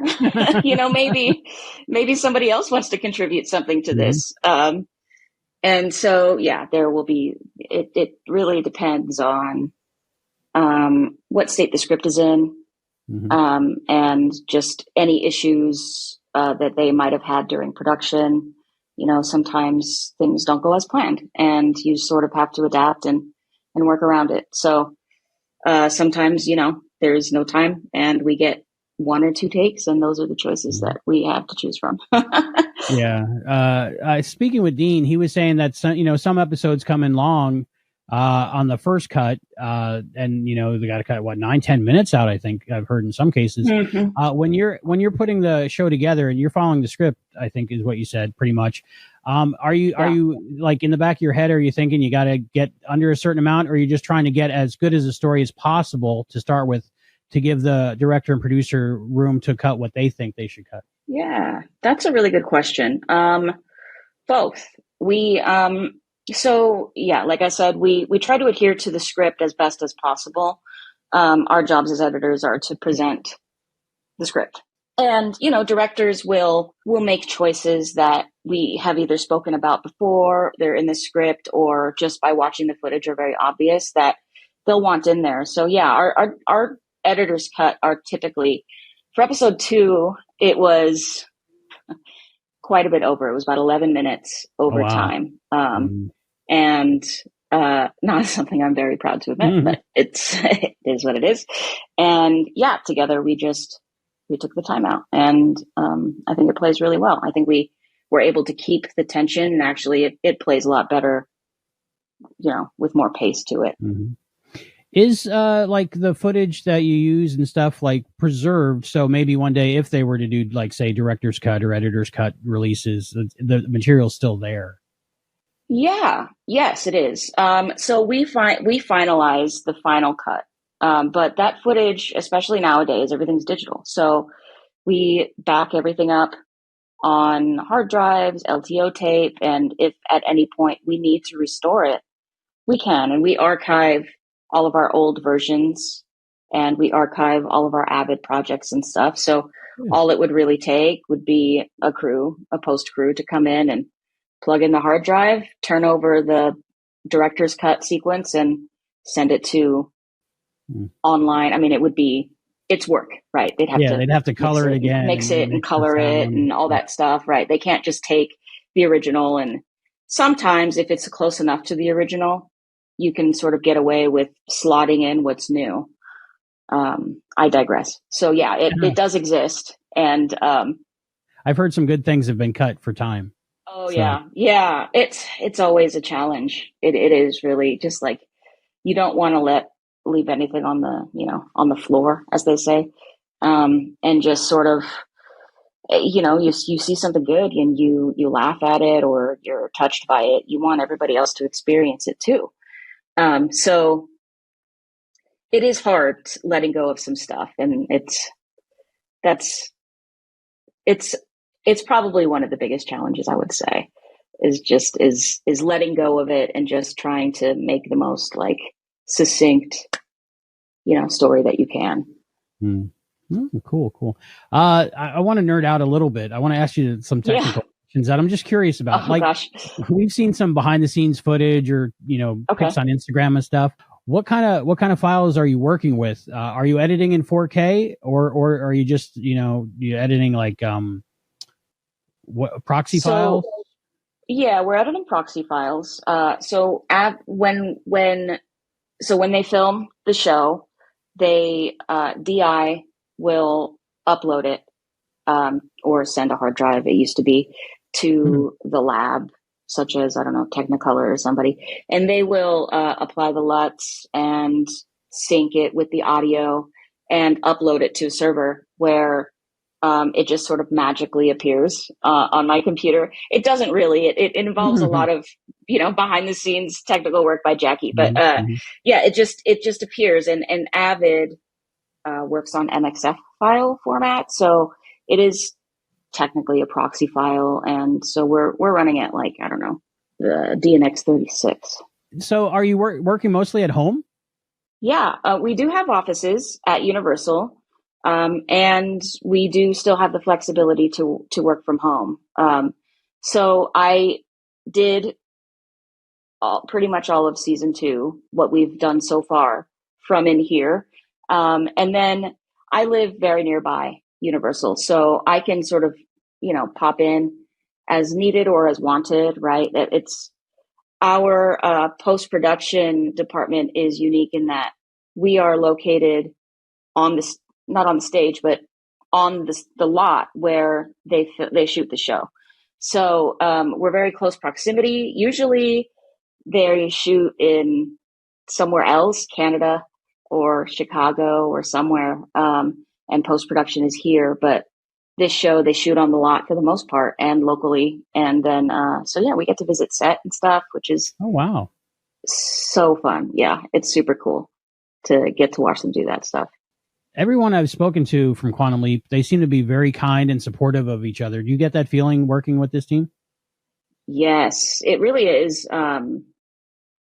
It really is. We all feel, I think, very fortunate in that we all kind of nurture each other. It's a very, I think all of TV it's all very collaborative, right? But on the show, I think it's so big and it can get complicated at times. And so it's really important to team up and make sure that we're all making the same show, right? Because it's so easy to just sort of sit in your little dark room and forget about the world and only focus on the task at hand. And it's great to put your mark on something, but also, we all want to make the same show. So we all communicate outside of work. We're all great friends. We all support each other, and it's really a really fun post-production team. But also the production people are really cool too. That's so awesome. You edited SOS. I see the poster behind you. That's cool. Yeah. Those are always fun. And of course, you edited this week's episode that everybody just watched, Ben and Teller. Well, Ben and Teller. You're editing the same show, Quantum Leap, for those 2 episodes, but they're 2 very different episodes because one's like an action thriller and one's more of an intimate, like people episode inside of a bank. There's some action. But what are some of the differences? But you want to keep the show the same show, but it's also different genre, almost different period also. Yeah. Does that affect it's a very challenge. That's what makes this show it presents a unique challenge, which is every episode is in its own time era and genre. So we are introducing new characters every week. We have to make sure the audience is invested in those characters, right, in order for the episode to work. But you're right, each episode is almost like a bottle episode in a way, which makes it a lot of fun, right? Like you get to play with different genres, like each new episode that you get to work on. But also, it's a very tight schedule. So you have to make decisions very quickly. Very cool. Another random question I had, we've been very fortunate here at the Quantum Leap podcast to see very early cuts of episodes, like with stock footage and different things, temporary special effects, maybe, or just a card that might say something going to happen. Yeah. When you're editing, are you like in charge of finding stock shots that might not be the final ones, but one that works for the edit at the time, or is that your assistant, or how does that work? Yeah, I'm not in charge of it per se. The assistant or our production or post-production coordinator or post PA, Gabby and Esmeralda. I sort of will say, it's either scripted or we need, and most of the time they're way ahead of it way more ahead of it than I am. They're already working on it, and so I'll get to it like, oh yeah, we need a skyline shot, whatever. We don't use a whole lot of stock in this show, but sometimes we do. And they're already finding it, Very cool. So yeah, we have a team of people, and then we also have somebody on the studio side who has stock that we can use from the Universal Library and stuff. So very cool. As an editor, do sometimes you get an idea that you maybe think, oh, this would make that great, but I don't have it, and maybe communicate that to a producer or director or something, or is it too late? I'm going to say, sometimes it is too late, but if it depends on where we are in the shooting schedule. Say, for instance, they didn't have time on the day to get an insert, right? And it's integral to the storyline. They'll go and pick it up, right? And so during the editor's cut, if we don't, it's very rare that we have every piece of footage that we're going to use at the very start of the process. Sometimes, we wait until the very, very end to get something cleared and slotted in and send it out the door. So, yeah, that part's kind of fun.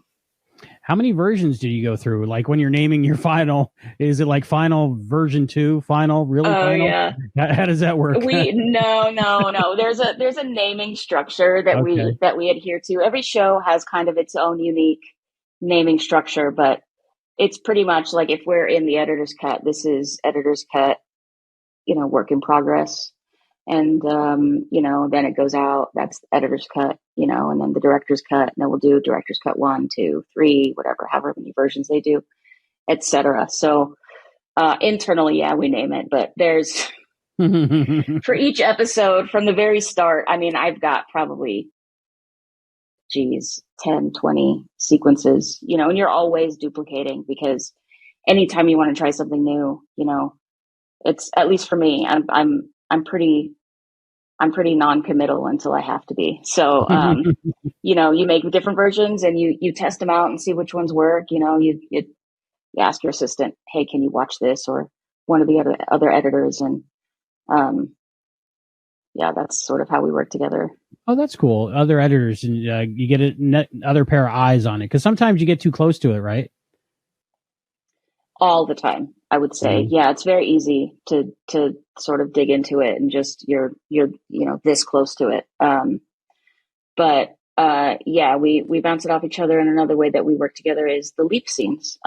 So the leap scene for, I don't think episode 2 has a leap scene. No, I don't think so. No. Yeah, it doesn't. It used to. And so we'll get that scene from the editor who cut that scene, and in our case it was Piper, and Martin usually will adjust it how he wants it, and then that will go back to the editor whose episode it originated in. But since it airs after mine, they sort of, so that sort of helps us maintain consistency, and also a really great way for us to collaborate with each other and see what each other are doing, steal ideas maybe. How does that work? Like, I know there's probably, what's the union like for, say, television editors? Is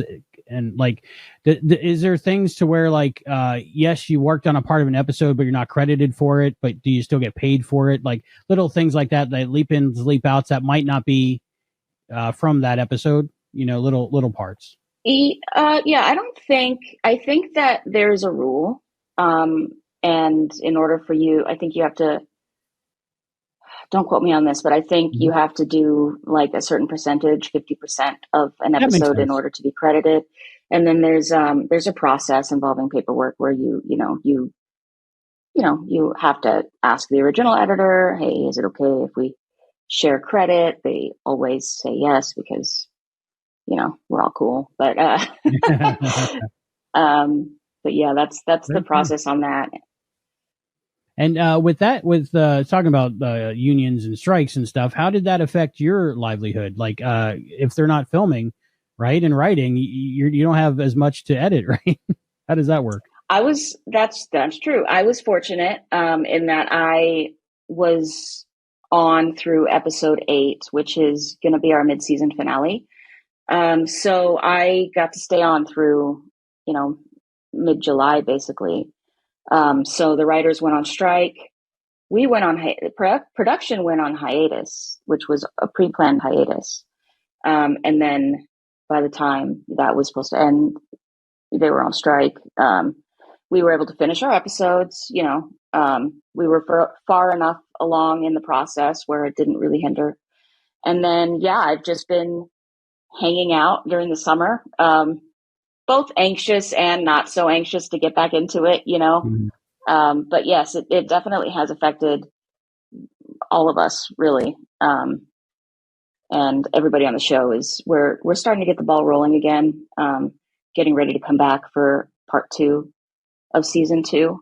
And I think that's just contingent on the SAG negotiations, since WGA ratified their deal. Right. So, right. That's very good news. And hopefully it looks good for the actors too. And we can all sort of get back to making our show. Awesome. Can't wait. One thing I was very happy about is that the first 3 episodes were done and out to the media so early, which means, the post-production is really ahead of the game, which is great, instead of like down to the last minute almost. Right. How far ahead are you? Is 8 already edited pretty much? 8's edited, delivered. Yeah. Oh, wow. Okay. Good, it's ready to go. I think that everything has been delivered for part 1 of season 2. And, the planning, we're in the planning process with, starting up production for part 2. That's amazing. That's awesome. So, hopefully I'll get to see some of those soon. Yeah. Me too. I've seen up to 3. I'm looking forward to the other 5 of the season. That'll be good. Yeah, it's a really special season. Yeah. So let's talk a little bit about Ben and Teller, because everybody just watched that. Presumably, if they're watching this, hopefully. Hopefully. If not, please go watch it. Do you remember anything like any anecdotes or anything from sitting in the editing room and editing Ben and Teller? Anything out of the ordinary or fun? Ben and Teller was a fun episode because it was pretty straightforward. It propels the story forward, but we're also kind of doing our own thing, right? And sort of having fun, and it was a lot of fun. Ian being the hologram is always just so fun, and just watching them work, and Ian and Ray bouncing off each other is hilarious. And they just sort of ad lib and just have a fun time. We had a really great director, Kristen, and she did like a really phenomenal job. she's somebody who also comes from an editing background, and somebody who was in my orbit, in Martin's orbit. Everybody's, he had worked with her before. And I finally got a chance to work with her, and it was seamless and great. And she just made just a great episode. So I felt very comfortable and confident being in her hands. That's good. Yeah, they say, what do they say? A good director is a good editor because they know the pieces they need to get, pretty much. I think so. In my limited experience, it really is the sign of a good director, I think, when they can edit as they're shooting, right? Or as they're in pre-production. Their blocking is also very important. And a really great director will give you only what they want you to show, right? And sort of weigh your hand almost in what you use where. And the role of an editor, I think, is to help bridge what the director wants and what the showrunners want, and sort of meld them together and make our show. There's am I right in understanding there's two different director of photographies on Quantum Leap? I know Anna. Anna shot our show. Right. Yeah. Ben and Teller.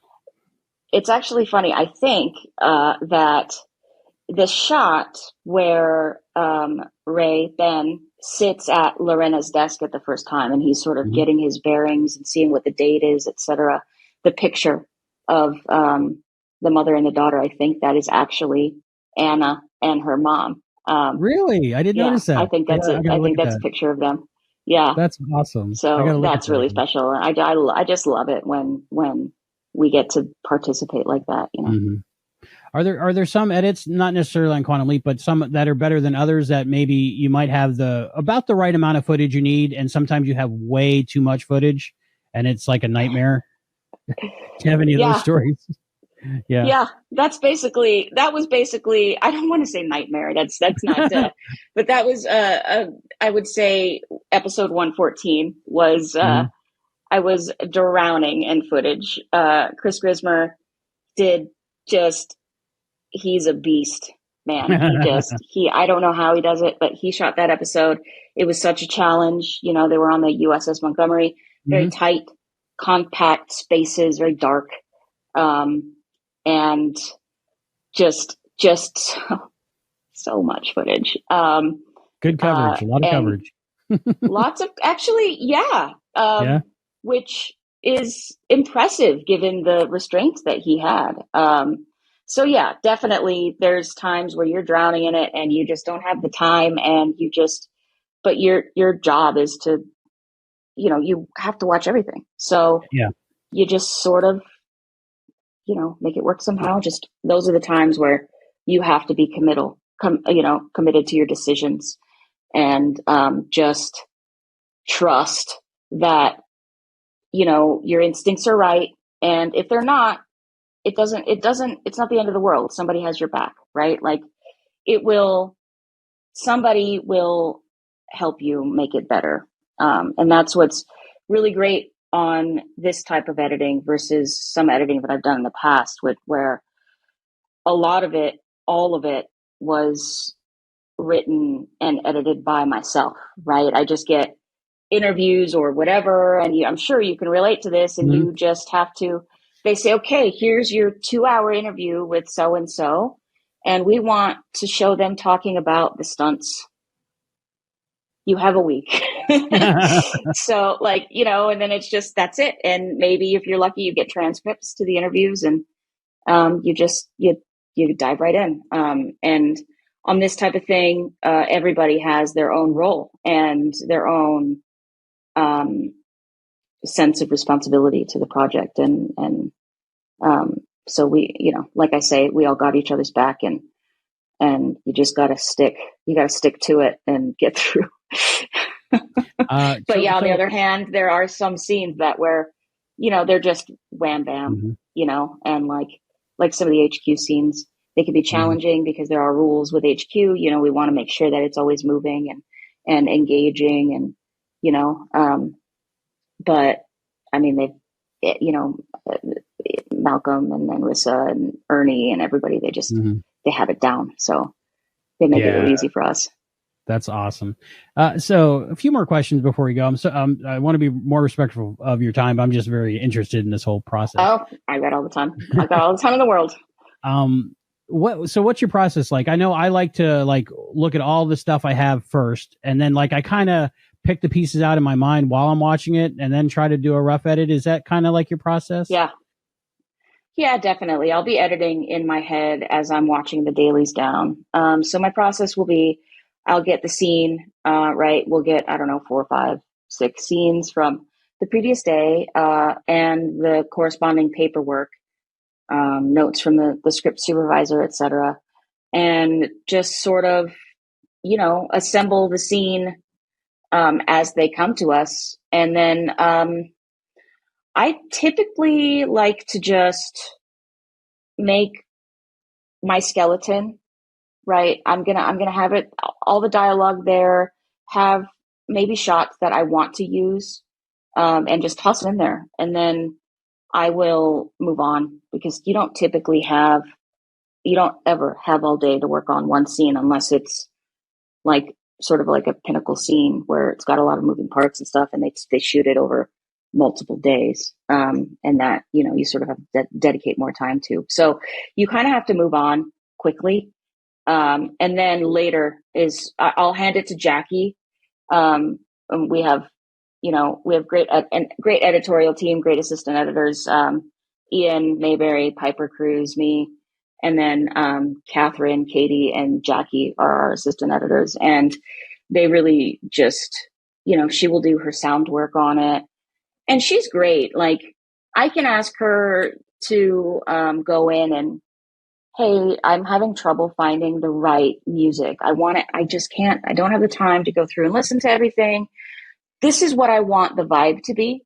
And then magically she will find it and cut it in, and I don't ever have to worry about it again. So it's kind of a multi-step process. And then once we're far enough along into the shooting schedule, maybe we've got a day or two left, is really when your episode starts to take shape. And it's during that time where you start to add music, at least for me. I wait until pretty much the very end to add music. And then I let the music help propel the pace of the show, if that makes sense. I think from my background in marketing, it was very music heavy. And so I just and music is so important, I think, to every show. And we have a lot of it in ours. So, it's just about finding the right vibe and going through and just watching it as many times as you have time to. And if you can watch it with, together as a team, it's even better. And then you just sort of, it used to be before we started working from home, we would all be working in the office together, and we could just sit on the couch in the office, have a big TV, watch it as though we're watching it at home, and make our notes, etc. But not so much anymore. So yeah, I wait until kind of the end to sort of start taking my air out, and and then going in, we already know what works and doesn't work for Martin and Dean, right? With some, trial and error. Of course, every episode is different. So that really helps us sort of inform our decisions and make them kind of quickly. Are the needle drops in the script, or are you picking them, or is it collaborative, or how does that work? Because there's some expensive songs playing. They got to be expensive. Yeah, they're very good songs in the first season so far. Yeah. Yes, some of them are scripted, and some of them aren't. Sometimes there's not one scripted, but you get to a point in the episode where you think, man, this would benefit from a needle drop. Is there money in the budget? And then we'll go to the music supervisor and ask them for options, and they'll choose what's available to us and within our budget, and we can whittle it down from there. So if it's added later, usually it's a collaborative process. You know, they'll send us stuff. We'll present options to Martin, and then he'll choose. Right. So yeah, there have been some needle drops that I've tried to get in there and they won't stick, but maybe one day. Maybe one day. Yeah.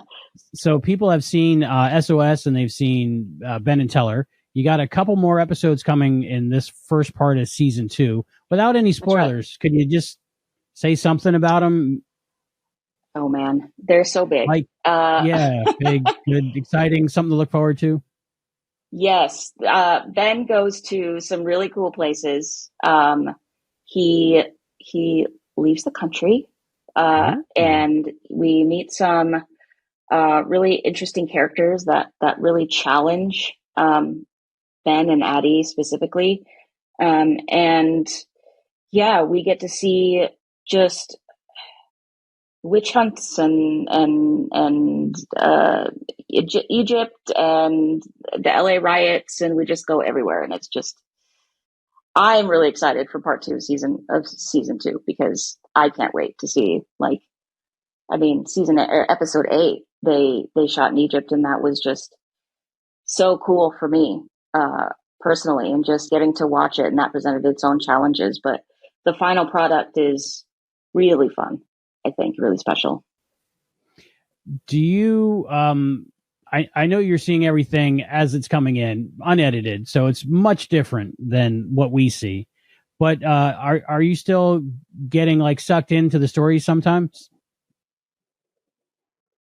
All the time. Yeah. Especially when, especially when it's something that, we have a lot of emotion in this show. They like to really lean on the character connections with our main cast and also our guest casts. So that's always, when we were doing 14, it was such a special storyline having Addie with her dad, and her dad being Brandon was just extra cool on top of that.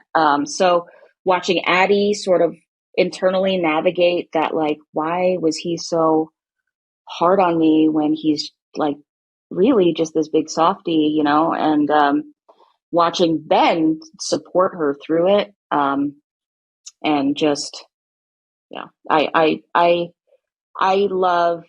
agree with you in that the guest roles are kind of the fun part, right? Because you get to introduce new characters and play with new genres and concepts, depending on what's going on with them. So episode 2 was fun because our challenge there was, since it's not a grander episode, it kind of pumps the brake a little bit coming out of episode 1, was to maintain the tension throughout, while also balancing that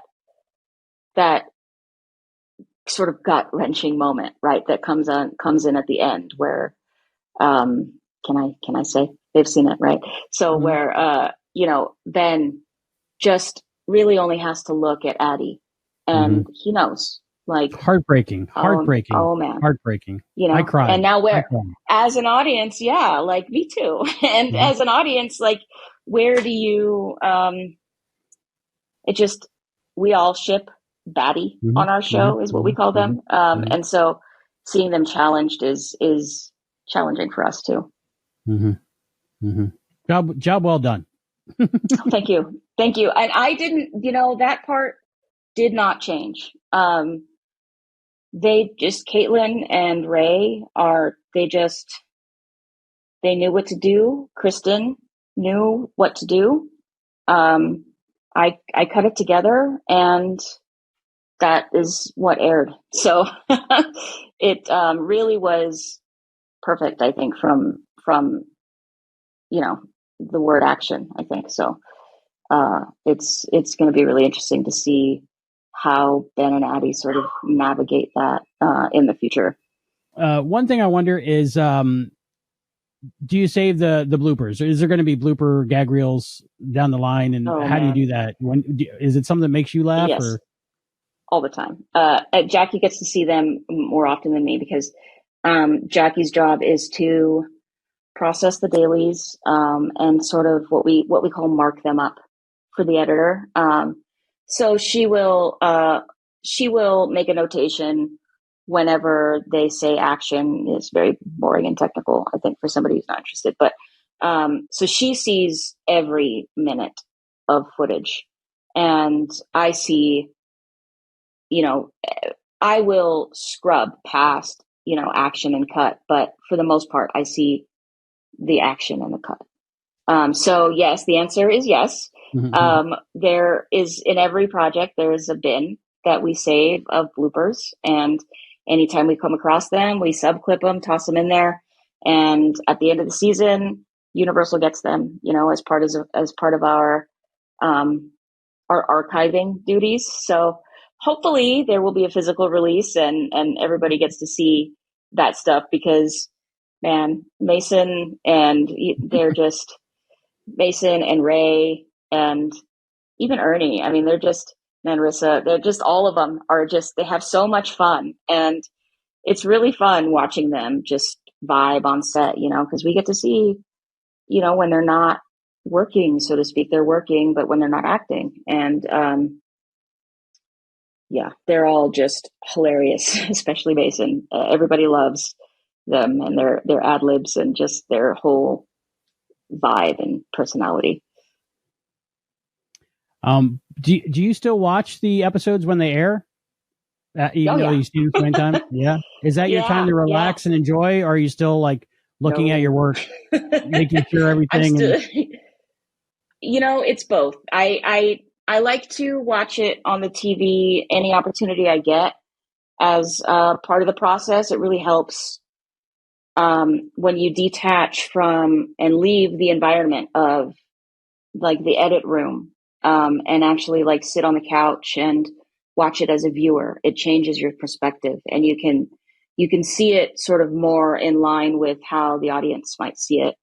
And that's really, really helpful. But also I like to watch them after they air and just sort of like, almost like you're watching like your own sports game, right? Mm-hmm. And trying to like improve your game, right? So I like to watch and just sort of see what made that episode special, right? Like, man, that director really was able to nail this, that, and the other thing. And look at how beautifully that turned out on screen. And then also like, oh man, I wish that I had cut just a hair later, or I wish that line was on camera, stuff like that. And you're just always, I feel like the work is never done. You're always gonna, unless they take it away from me, I'm always going to be whittling away at it. And I think that's a big part of the process for a lot of people, and learning to let it go and enjoy it for what it is and move on to the next thing is a challenge in itself, but also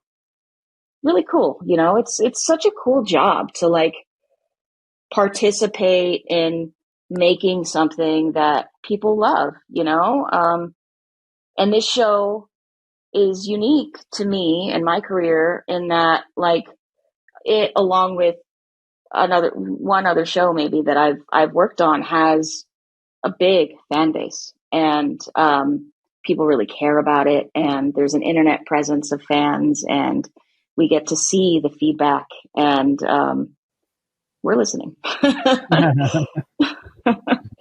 Very cool. Christina Castro, thank you so much for joining me on the Thank you so much. Podcast. This was so cool.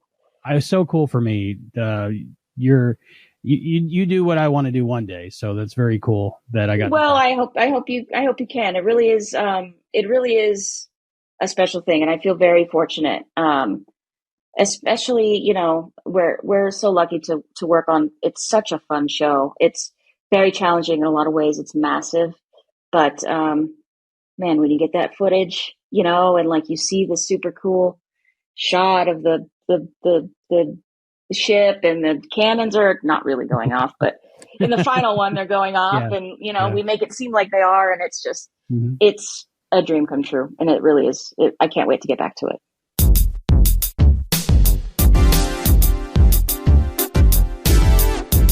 wasn't that such a fun interview? And I was right. They geeked out about all the editing-y stuff. I would have been completely lost, but it was so cool how between them they explained a lot of the technical stuff, certainly in a way that I understood. So I felt like I got a really cool insight, and she's such a nice lady. So sweet. Yeah, so much fun and so sweet and so generous with her time. And yeah, I just, again, loving all the behind the scenes stuff that we're getting so far this season. The actor strike is actually, you know, it's treating me pretty well, because we're speaking to people that I think might have been second in line had we had like the main guest cast to speak to for this episode, like we had over the course of the first season. We had so many great gets when it came to the guest stars. Yeah, I feel like a lot of this stuff kind of backslid. It took second fiddle, and then we weren't able to do it at all, or it only showed up on the YouTube channel if we were lucky enough to be able to do it and had the time to do it. Now I feel like we're just, you know, we had got nothing but time, and we're luxuriating in these great finds. Like, this is the kind of stuff when you listen to this podcast 10, 15 years from now, if the internet still exists, however you're listening, it might be, you know, just directly beamed into your brain at this point if you're listening way that far in the future. But I'm so sorry. This is the kind of stuff that I think has the staying power, more so than the guest cast. No shade on the guest cast, but I'm on record saying this anyway.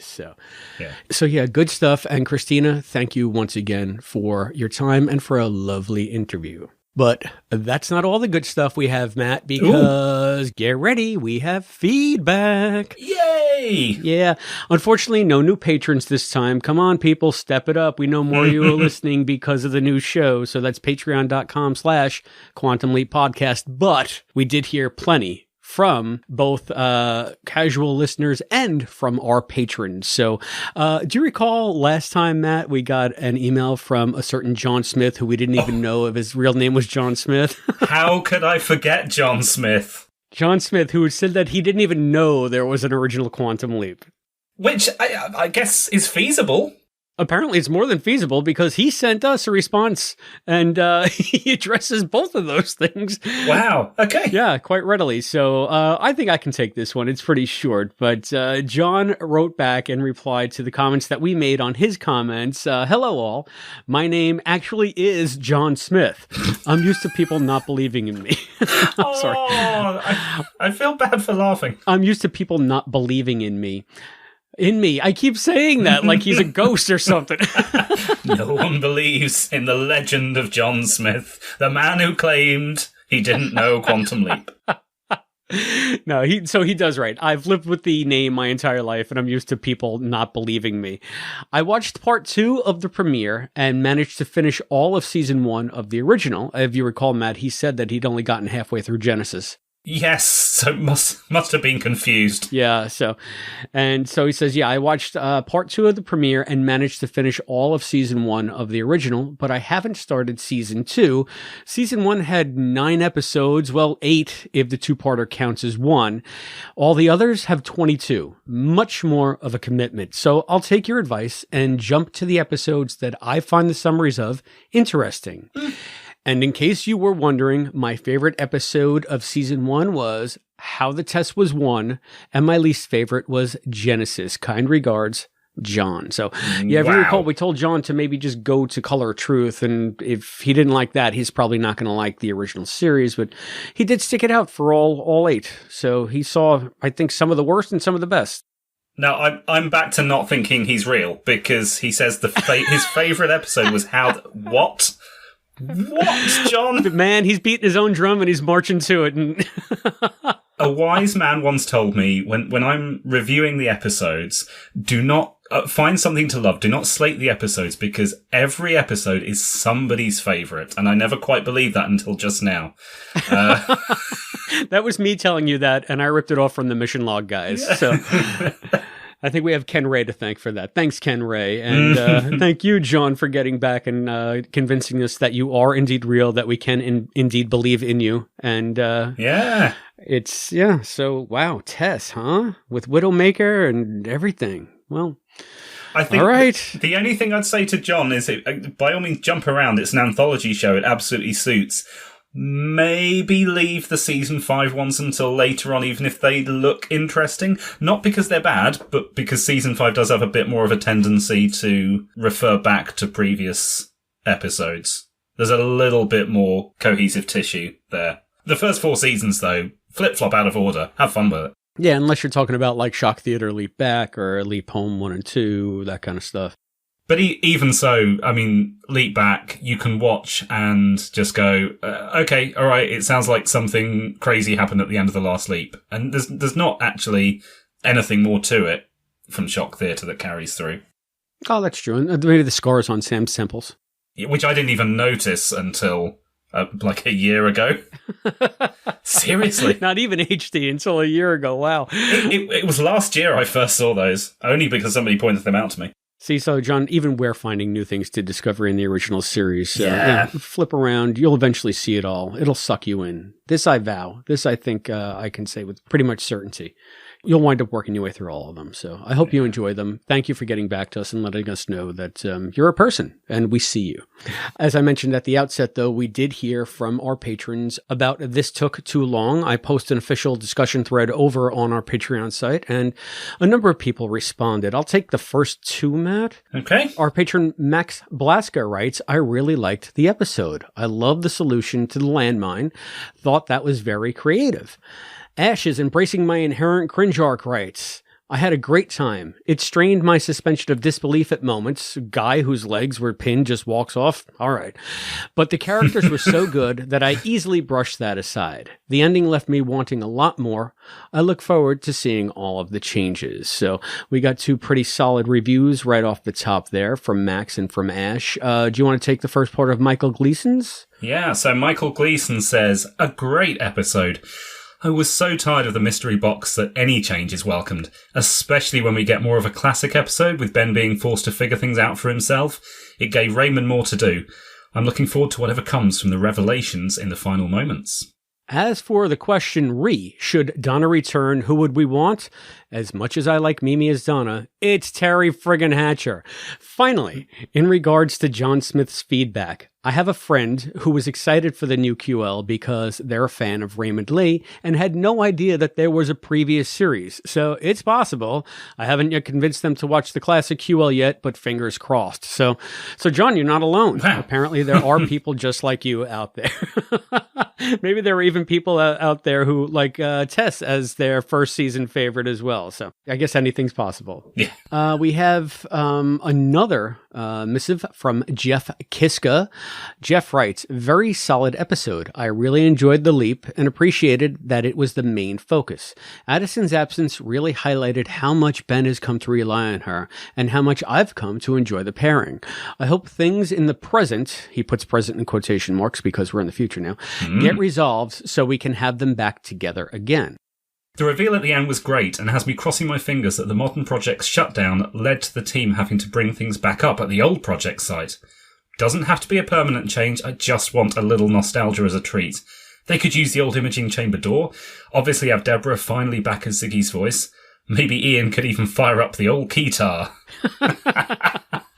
The keytar, man. The keytar is the most important bit of OS lore. Well, obviously that didn't happen. Sorry, Jeff. It would have been nice. Yeah. I think it's something that I wanted as well. But no, we're back. We're back at QL LA, right? So maybe they will make a keytar appearance at some point, though. I don't know.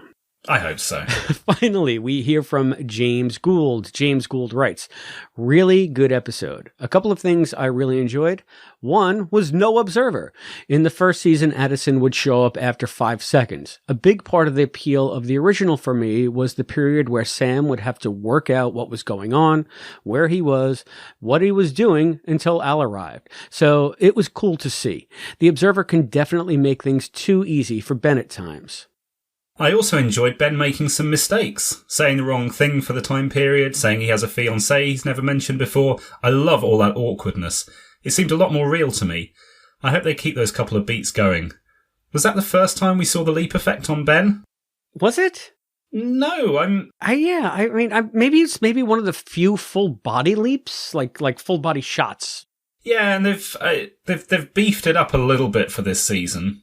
There's a bit more of a kind of blue blur coming out from him. Yeah, so maybe we're seeing an evolution of the leap effect as much as we did in season 1. I think we've discussed this before, but the fact that we have to question ourselves as to whether or not it's the first time we've actually seen it, I guess shows you how much they've downplayed that element of the series in this new incarnation of it. So one other thing that James Gould said, he says that he loves the season 1 mystery box stuff. Hey! So, see, there's something for everyone. It just depends on who you talk to. So, all right. Finally, now I saved the best for last, the most important thing. Several people, both personal and over the YouTube and different remarks, complimented me and corrected me on my Rankin Bass reference in the last episode. If you recall, I dropped in the song, Put One Foot in Front of the Other. To set the record straight, as so many people have now told me, that song was in Santa Claus is Coming to Town, not A Year Without a Santa Claus, as I had guessed in the course of the episode. So thank you guys for schooling me on that. And by the way, The Year Without a Santa Claus is the one with Heat Miser and Cold Miser, which have become like a cult of personality in and of themselves in certain circles. So a lot of you out there know what I'm talking about. Matt, I know you don't, but I urge you to Google it because they're a hoot. I don't, but Chris, it takes a big man to admit his mistakes. I'm proud of you. Thank you for coming out and covering that. I just didn't know that the Rankin Bass, Rankin File were going to come after me on that, but they did. They sure came out of the woodwork. So, mea culpa, mea culpa. There's fandom everywhere. That's for sure. Well, if you would like to be like John Smith and all of our patrons and those nitpickers that were correcting me about The Year Without a Santa Claus, there are many ways that you can reach us here at the Quantum Leap Podcast. You can write us a letter at P.O. Box 542, Bayport, New York, 11705. You can get us by phone at 707-847-6682. You can email us at quantumleappodcast@gmail.com. You can find us on Facebook at facebook.com/quantumleappodcast. You can Instagram us at Quantum Leap Podcast. You can X us at Quantum Leap Pod. You can find us on YouTube at youtube.com/the Quantum Leap Podcast. And as I said, you can always go that extra mile and support us on Patreon at patreon.com/Quantum Leap Podcast. Just remember, we may use your response on an upcoming episode of the Quantum Leap Podcast. And speaking of upcoming episodes, Matt, tell us what's next. Okay, so the next episode is Closure Encounters. And the synopsis reads, now a government agent, Ben investigates unexplained extraterrestrial activity. After a mysterious incident in New Mexico, 2 young girls' lives are on the line. Ben meets Hannah Carson, Eliza Taylor joining the cast, who may be more than she appears. Ooh. So I thought it was just going to be some kind of like X-Files, Alien of the Week kind of thing. Yeah. Is Hannah Carson an alien?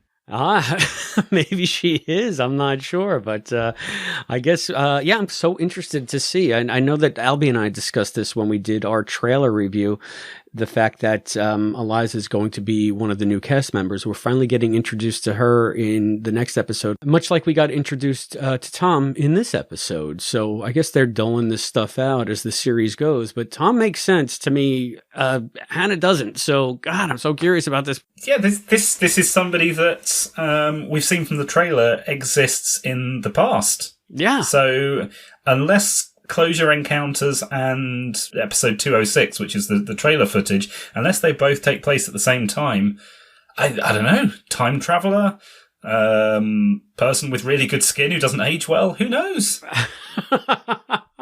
Immortal. She's an immortal. Yes. She is. She's the Doctor. She's Jack. She's Captain Jack.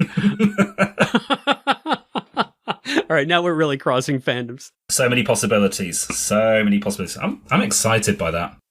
Me too. Well, it's going to be an interesting reveal, let's hope, and I cannot wait to discuss it with you. Until that time, I have been Christopher DeFilippis. And I've been Matt Dale. And we both want to believe. Thank you for joining us for this episode of the Quantum Leap Podcast, hosted by Allison, Matt, and Chris, with voice talent and contributions from Hayden McQueenie and Zoe Dean. To support the show, please go to patreon.com/Quantum Leap Podcast. The executive producer of the Quantum Leap Podcast is Albert Burge. Christopher DeFilippis and Hayden McQueenie are the co-executive producers. Special thanks to our producers, Harold Sullivan, Glenda Palma, Chris, aka Brackmang, Mike Covert, Jeff Kiska, Craig Riedler, Cosplay Dad, Charles Allen Gossard, and Morgan Felden. The thoughts expressed on this podcast are those of the individual and do not necessarily represent those of the Quantum Leap podcast, its partners, or affiliates. The Quantum Leap universe and all it contains is the property of Belisarius Productions and Universal Television. The Quantum Leap podcast is not affiliated with Belisarius Productions or Universal Television, and no copyright infringement is intended. The Quantum Leap podcast is a Barren Space production.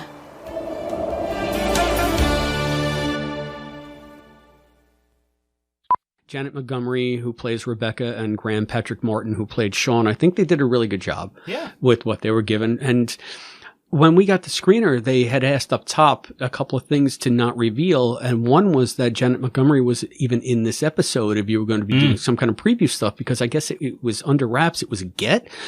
I looked her up as a star of a hospital drama on NBC called New Amsterdam. So I'm not really sure what the big secret was. This will immediately date the recording, because presumably at some point between tonight when we're recording this and tonight when you're all listening to it, there will be an article in Variety saying, Janet Montgomery, new guest star in Quantum Leap. Oh, so you're thinking that so you're thinking that NBC was holding on to it specifically so they could reveal it and asking all of us not to. That's what I'm assuming. That this is going to be look who we've got, here's the big news flash, and they want to drop that at a certain time. Ah, you're very smart, Matt Della. That's already happened according to your logic.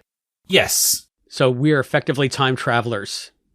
Yeah, from the point of view of the people listening, you probably found out about this a week ago or something, and there was some media blitz, and that's when we'll find out, yes, Janet Montgomery from New Amsterdam.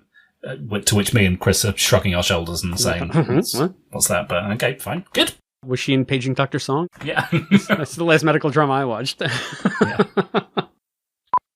going to start recording again, so. All right. Check 1 2. Check 1 2. Our recording is back. Yep. And I'm back too.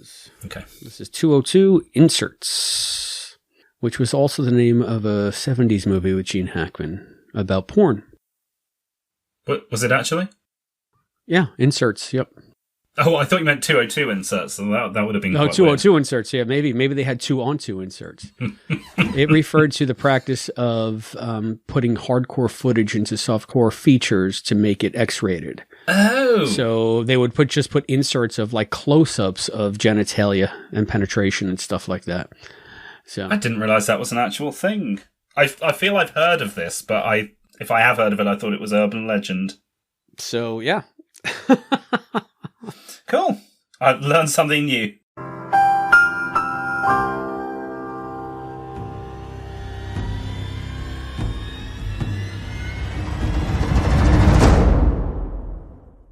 I made this. Sit, Ubu, sit. Good dog.